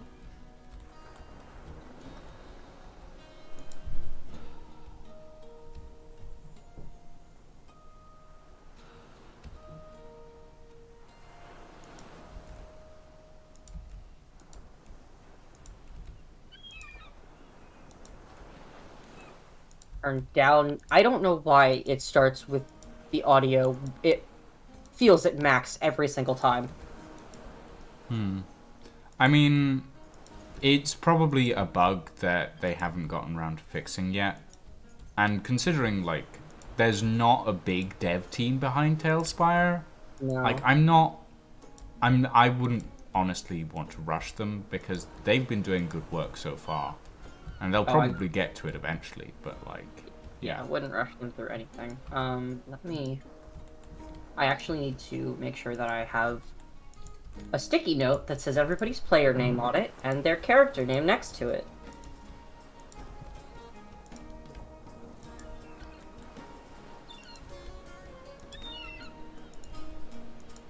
So it's viable for me to actually talk to people. Alright. E. Space to open menus.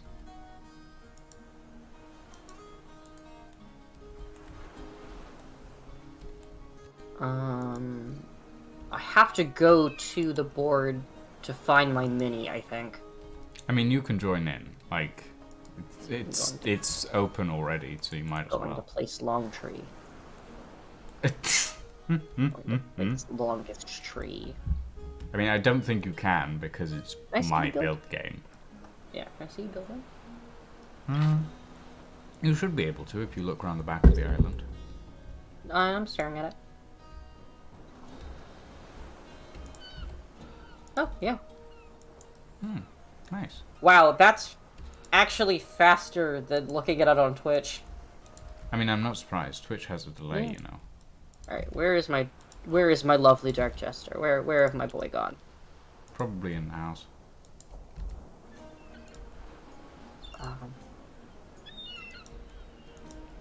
Hmm.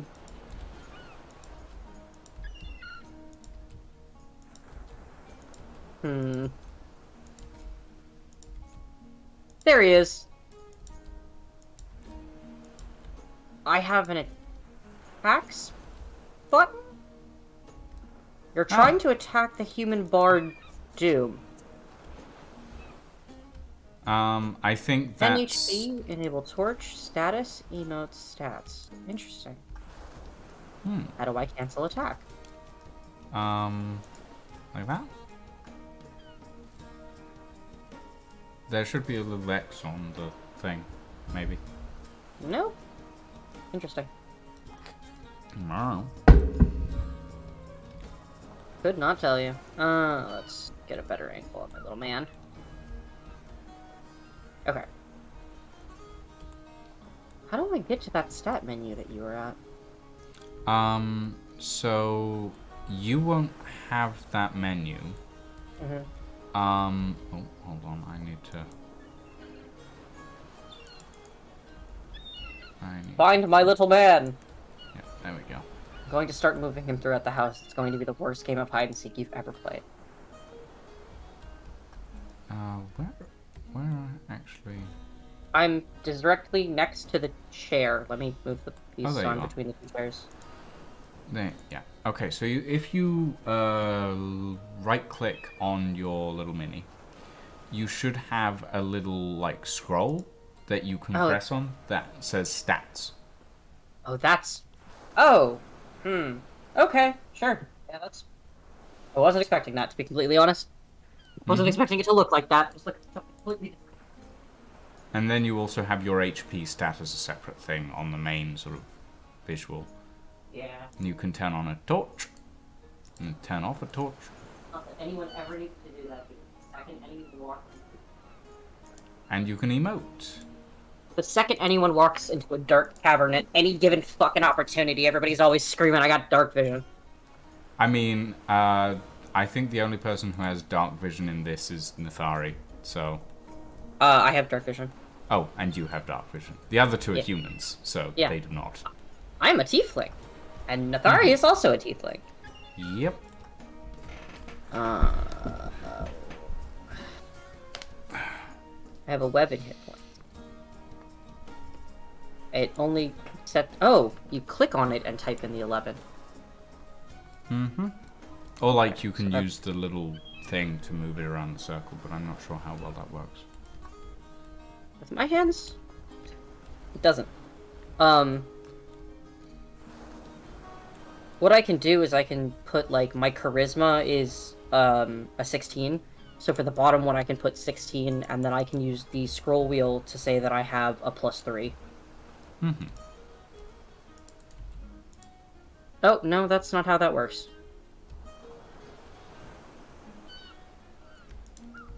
I've never used that part of the game before, so I'm not too familiar with it. It seems to be over a base stat of, like, 10. Oh.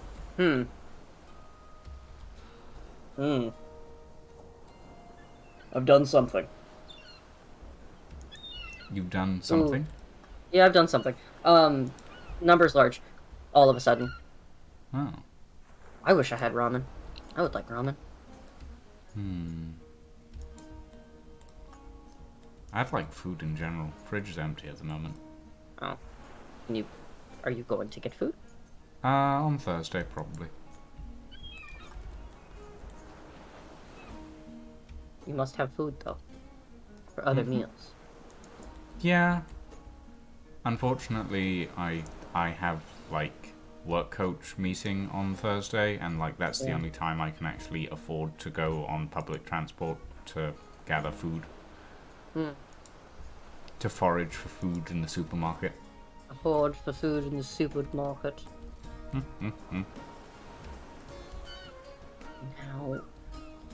Where the fuck did that tutorial menu go? Jesus Christ, I'm just gonna look it up. Wow. It should be on the sidebar, I think. Increase the number of stats now.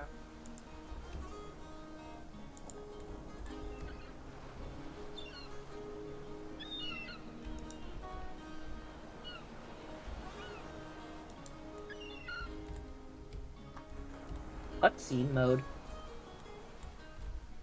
Oh yeah, you can, like, do, like, specific pointer images for people to view as well. Okay. I haven't really used them because, like, meh. It's not really useful for me at the moment. Fair enough.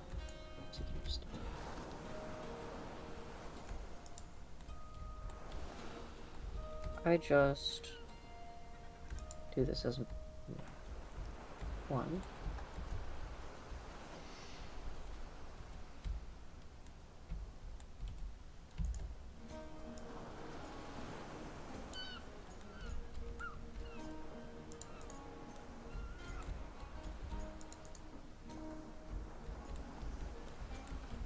Interesting. It seems like everything technically has to be out of 10. So you would label it as the stat that you have in it. For instance, like, out of 10, I would have a 17 in dexterity, which is a +3, but not to the game. I might need to roll some dice to see what that does.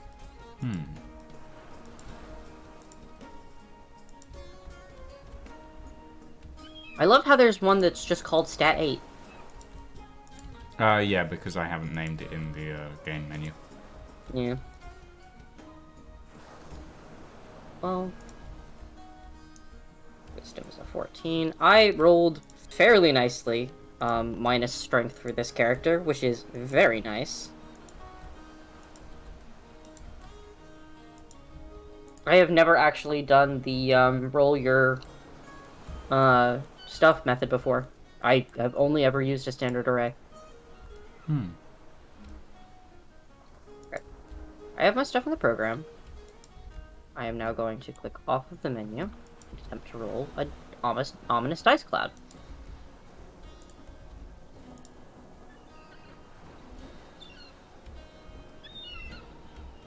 How do I choose what stat gets applied to the die? I do not know. I don't think I can. Hmm.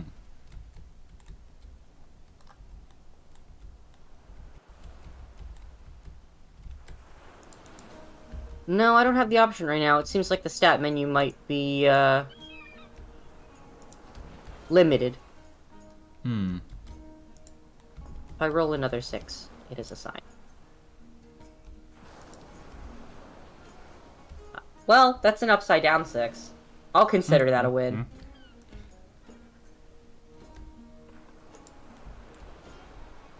I will do you a favor, and I will not ominous dice cloud, and also I will move my mini back to where I was standing.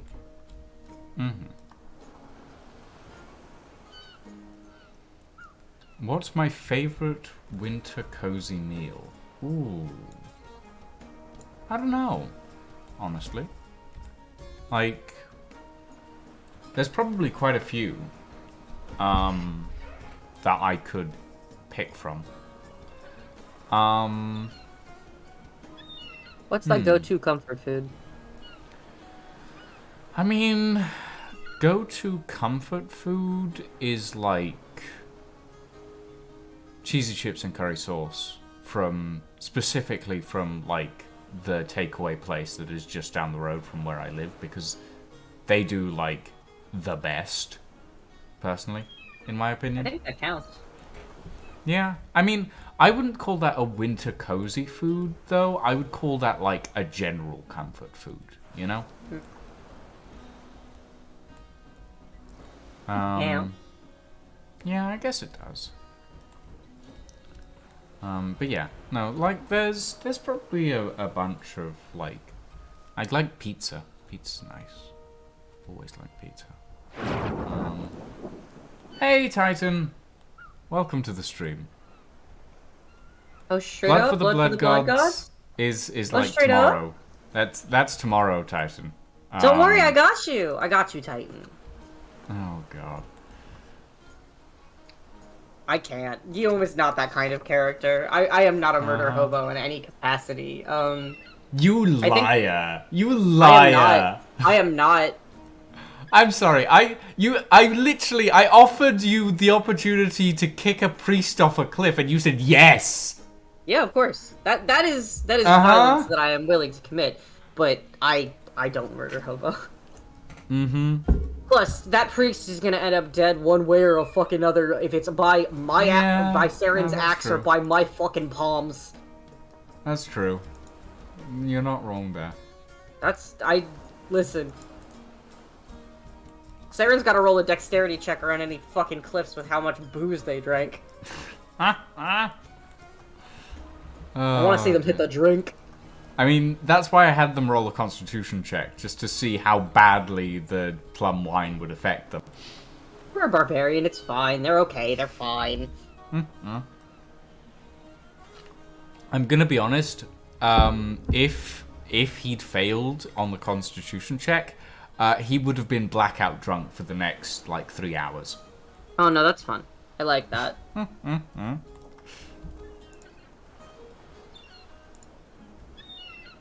Conceptually, like, there's, you know, the fake concept of the mean DM, if that makes sense.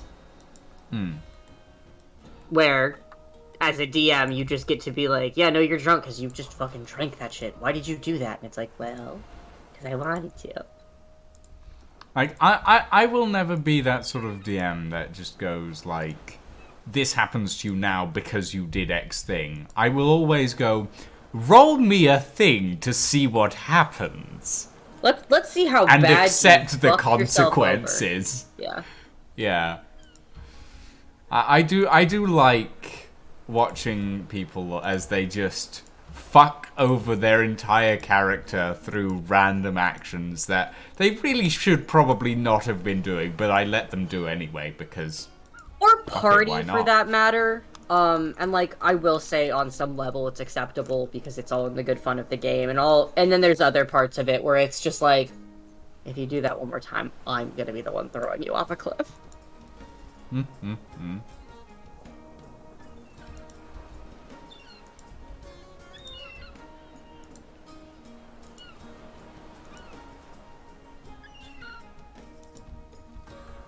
Do not fucking test me. I will throw you off a cliff if you explode yourself another 3 times. You get 3. You get 3 explosions, and that's it. Well, technically 3 implosions in Nathari's case, because that's what happened.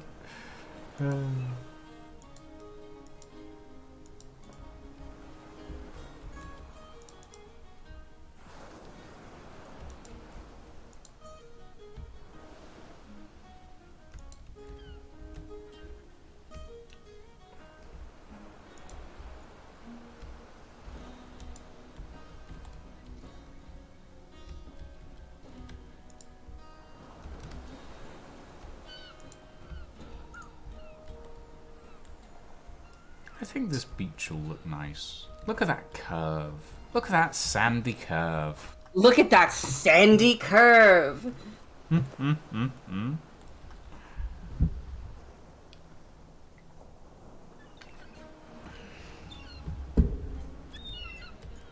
I mean, this is Minecraft, like, seeping into the build style for me. Because, like, I'm used to building circles and stuff in Minecraft. So, like, this sort of curve is something that I would 100% build in Minecraft. Yeah, Because, yeah. Would you consider that, like... You wouldn't over-detail that slope with, like, more tiny off-grid sand blocks to make it smooth, though. I mean... sometimes. Okay, never mind, you would. Never mind. Like, who do you think you're talking to? Who do you think you're talking to, Aluka? Stupid fucking questions get stupid fucking answers, I guess. Uh-huh. Alright. I have to momentarily switch over, my microphones. I will be right back. Bear with me.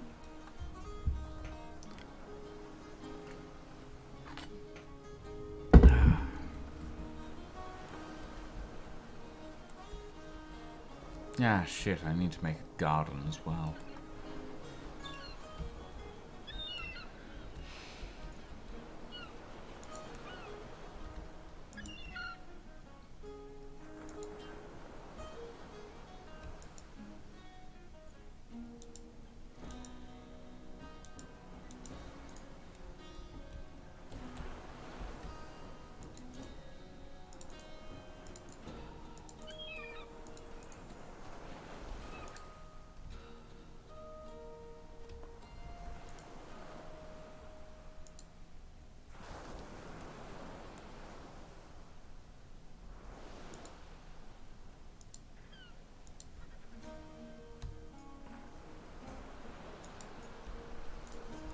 Testing.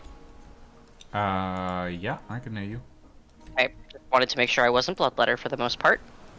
I mean, not for the most part, but your last microphone was a little clearer. Yeah, something is happening to Kronos. I think it's because of how many programs I had open, but, I'll deal with it. Oh boy. I'm dealing with it. Don't worry about it. But yeah, this is the microphone headset, the one that makes me bloodletter for a good half portion of the time, for no reason. Fair. Yeah. I could probably plug that clearer microphone in, but it would be an awkward setup. And I might not be on call for too much longer, to be honest with you. I do have to make dinner. That is fair. Not super late for us though, so it should be okay.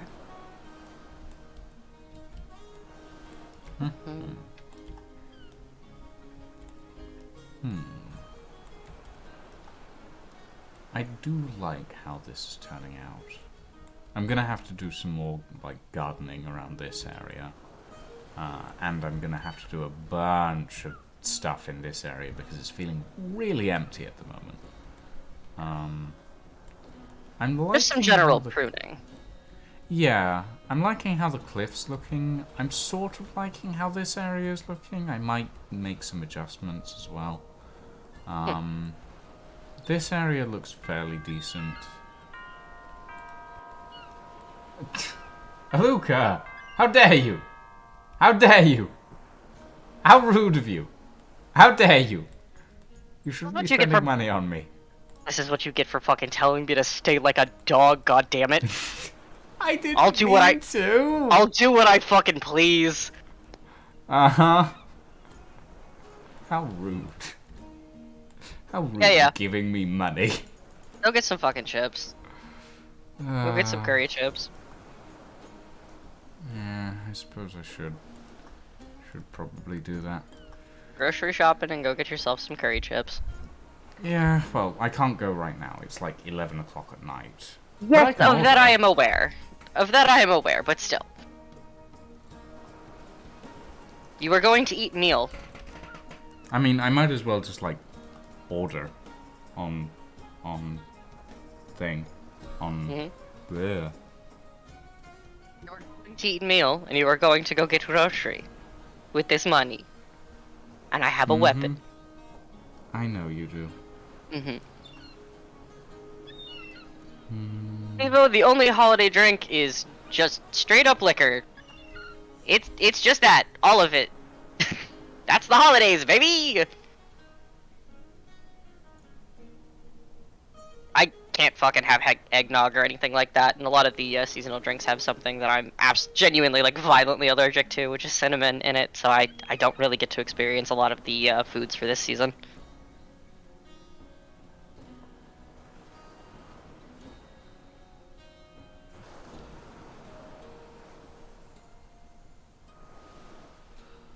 Yeah, I mean, it's fine. Cinnamon's not that great.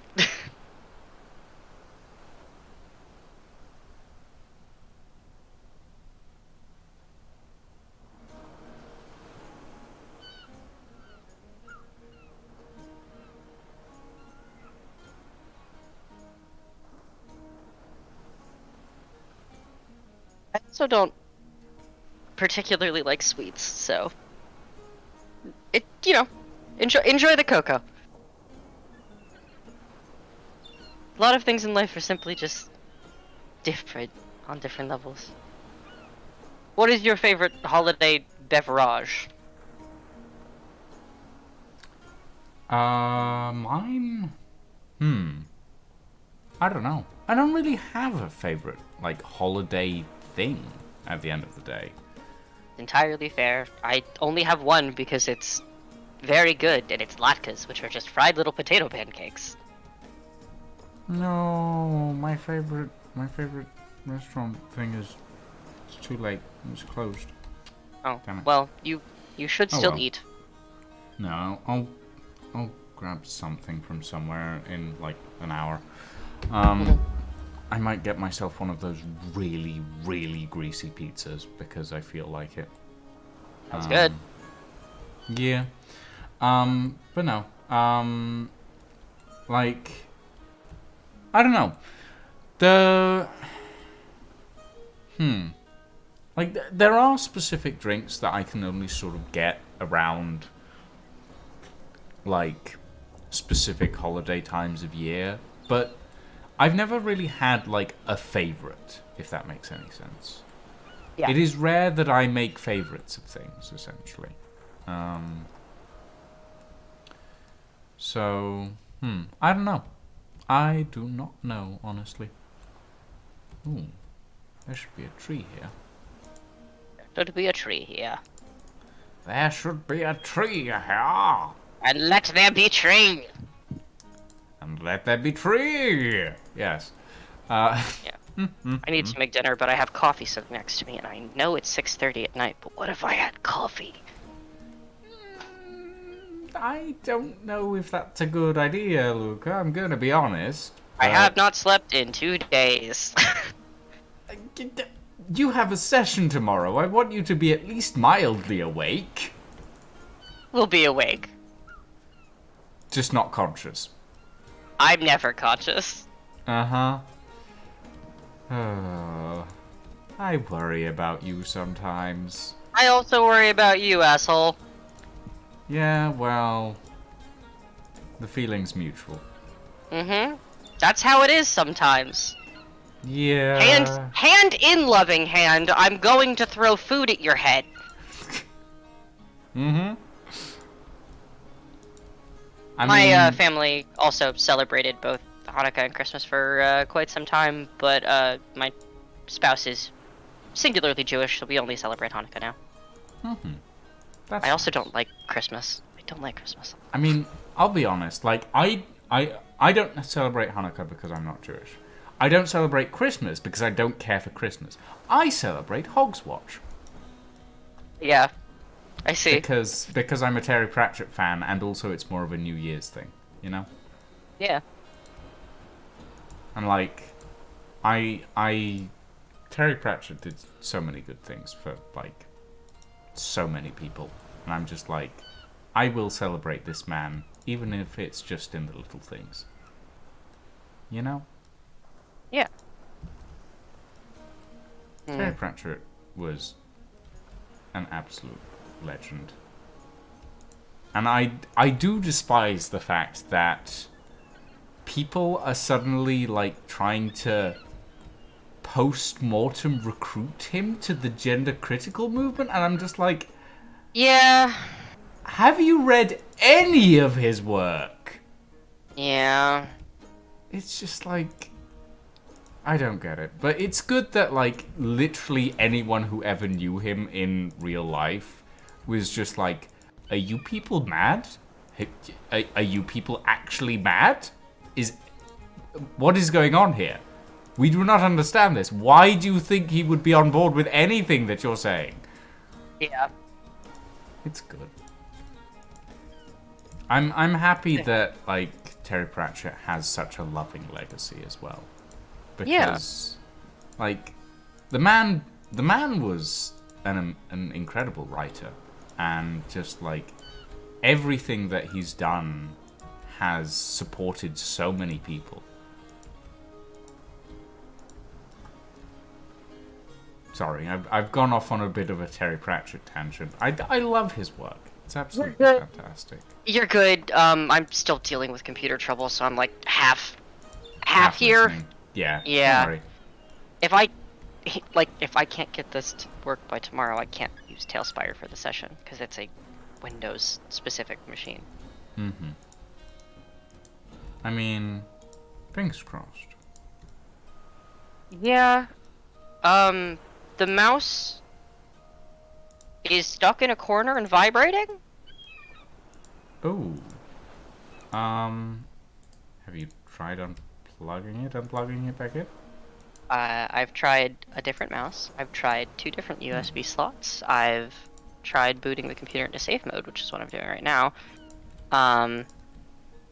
Doing a bunch of different stuff. My troubleshooting background is obviously not in Windows machines. But I'll do my best.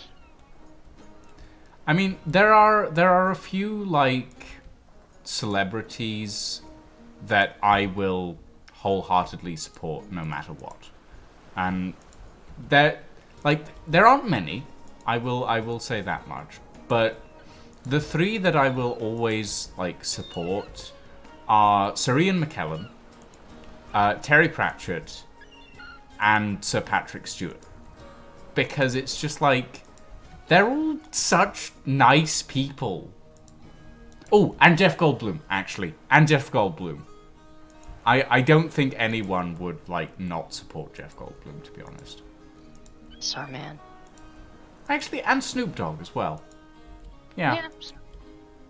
Like, I do love that there's just, like, that picture that goes around of, like, Snoop Dogg and what's the other the woman's name? Martha Stewart. Yeah, and it's just like one of them is a convicted felon, and it's not the one you think, and it's just like, huh? I didn't know she was a convicted felon. In fact, a convicted felon, yes. Yeah, it's wild that like, she's a sweet old lady, but she's also a convicted felon. What the fuck? Would you like? Do you know why? I have no idea why, but I think it's something to do with fraud, if I remember correctly. Technically, yeah. She's like one of the people who got slammed for the predatory for-profit colleges. And then she tried to essentially pay her way out of that. Okay, Well, that's not working.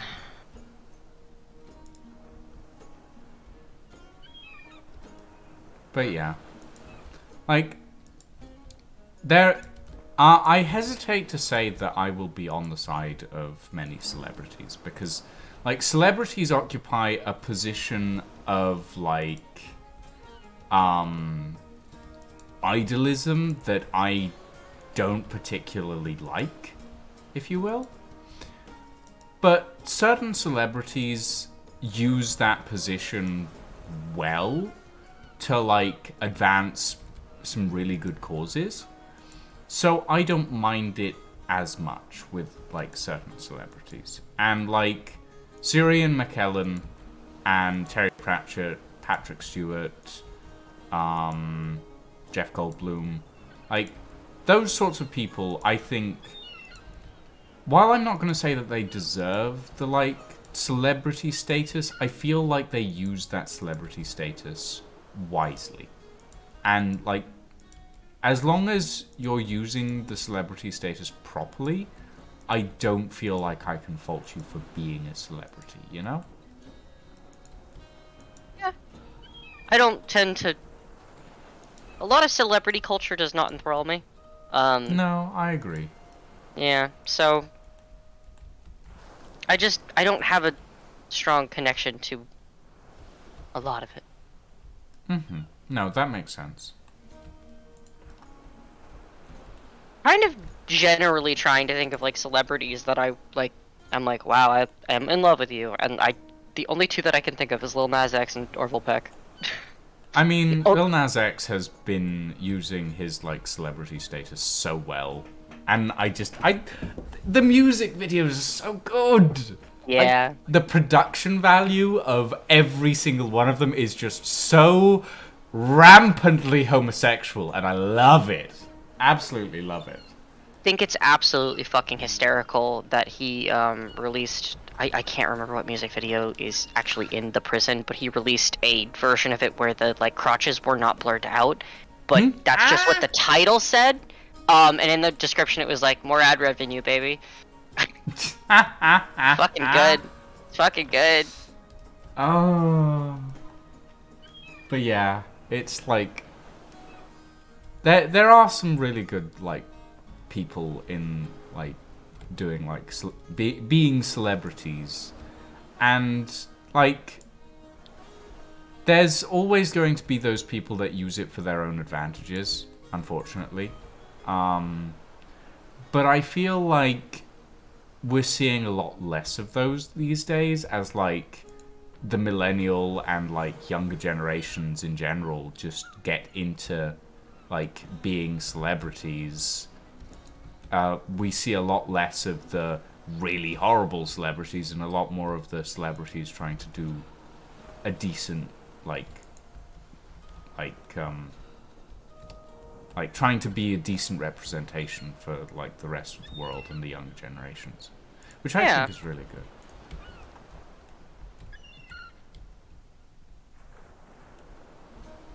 The problem that I'm having is Discord is opening over top the config menu, so I can't actually do anything because I can't click off of Discord. Huh. That's weird. Yeah, I've no idea what's happening with that. That is a problem. That sounds very strange. It is definitely going to be a problem, if that makes sense.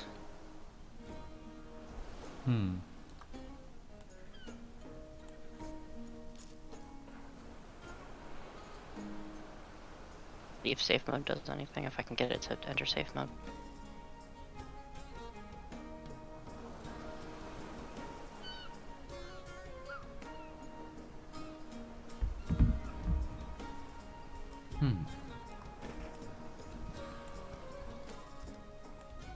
This is a really nice beach, actually. I'd like to go here in real life. Like, it's... I would simply like to go to the beach. I would like to go to a beach like this. Like, look at that. A wonderful curve. I don't think that's the problem, Shadow Ari. Like, I think there's like a more there's a more pressing issue going on. Yeah, I'll say this once, and I'm gonna say it kind of politely, but as polite as I can. I worked in the tech support industry for quite some time. I do actually know what I'm doing. But the problem is that there are certain windows that are preventing me from doing what I'm supposed to be doing, because they are loading on top. And then they are not letting me do that. Yeah. Because the mouse is freaking out. I'm not sure why the mouse would be freaking out, to be honest. Not freaking out when I load it in safe mode and try to do the troubleshooting options, but it is freaking out when I attempt to actually open the computer and run the config menu, so I can see why my drivers aren't working. Yeah, it's fun, Shadowari. Like, I appreciate it. The reason that I haven't been talking about what I'm doing too much on stream is because a crowd of monkeys troubleshooting something is always a nightmare. That's why only one person tends to work on a case when it's like in a Windows bay and stuff like that. Because that person will know your case, and it makes it go a lot slower if you have to explain to every single coworker what the fuck's going on.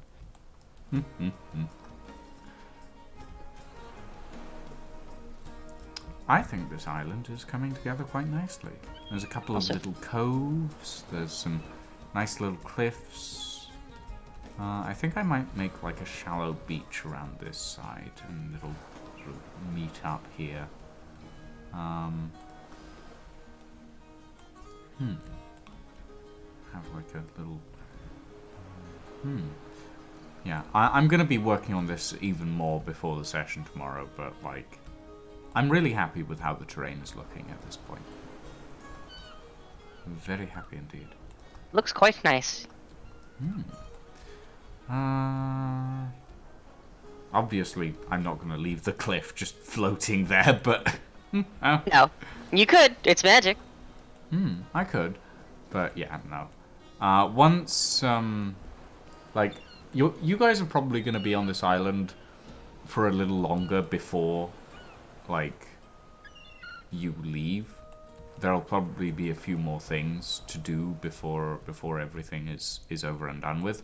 And then once you leave, I will be introducing you guys to, like, proper town and cityscapes. Which will be interesting. Especially if I get to play with some new visual packs as well. Pipes and tubes. Love pipes and tubes in cities. Oh yeah, we have pipes and we have tubes, and we're getting more tubes with the sci-fi expansion pack as well. To get tubes. Yeah.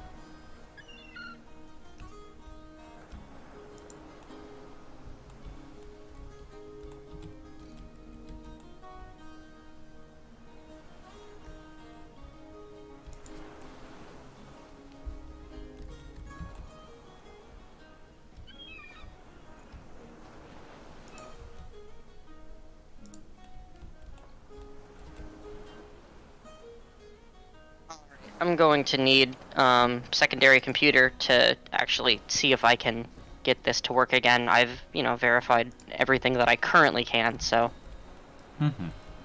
Alright. I'm gonna go ahead and just fiddle and worry with this for a little while, and I'll keep you updated. Okie dokie. All right, have a good one. Bye, Luca. Okay, so we have, for the most part, fleshed out a lot of the terrain. Let's get a decent view of this. Hold on. So this is what Delmane Isle looks like at the moment. We have a decent amount of the terrain fleshed out. What I want to do is I want to bring this sort of like sloping gradient of sand around to this edge and bring it around to meet up with the bottom of this cliff here. And I want to do sort of the same thing here so that it sort of like intersects at the cliff edge. And then over this side, I want to bring this down into the water, and I want this to be more like a sheer cliff edge. I want there to be a maze sort of here. I'm also thinking maybe over this side I might make some like large stone dockyards. But I'm not 100% sure on that.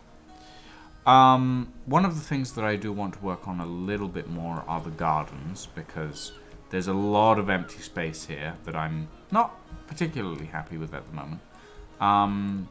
And then obviously there's a lot of still interior work that I need to put together for the house itself. Like there's a treasure vault in there and everything, but there are actually below the house a fair number of sewers, which I want to link up to various areas in the house. Like there's a couple of sewer lids here. And they're not really sewers, they're more like just water inflow, outflow areas. But there is a decent amount of stuff that I still want to do for that. Obviously, I'm not going to do all of this on stream, but you know. Once we're done with the decoration, this map will be mostly complete. Delmane Isle is a singular island with maybe a couple of smaller islands around the outside. I'm thinking that I may build a lighthouse somewhere. I'm not sure yet. Maybe I'll build a lighthouse like up here. Ooh, that's a good idea, actually. I like that idea. Hold on. Lighthouse. Lighthouse. Ooh.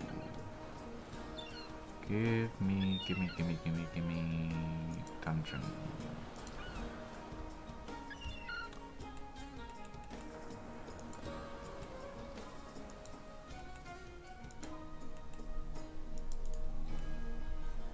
Well, I think we'll build a lighthouse. Fair enough, Shadow Have a good night. I'm actually thinking of calling it a night here as well, because I've been doing quite a bit of training and building tonight. And it's been fun, but I do really want to get myself something to eat at this point. So thank you all very much for joining me this evening. I hope you all had fun watching me beaver away at this. But for now, we are going to go and raid someone. Let's go raid a lying in bed mon, I think, who's currently doing some Minecraft-y coding goodness. So yeah, thank you very much for joining me, everyone. I hope you all had a very good evening.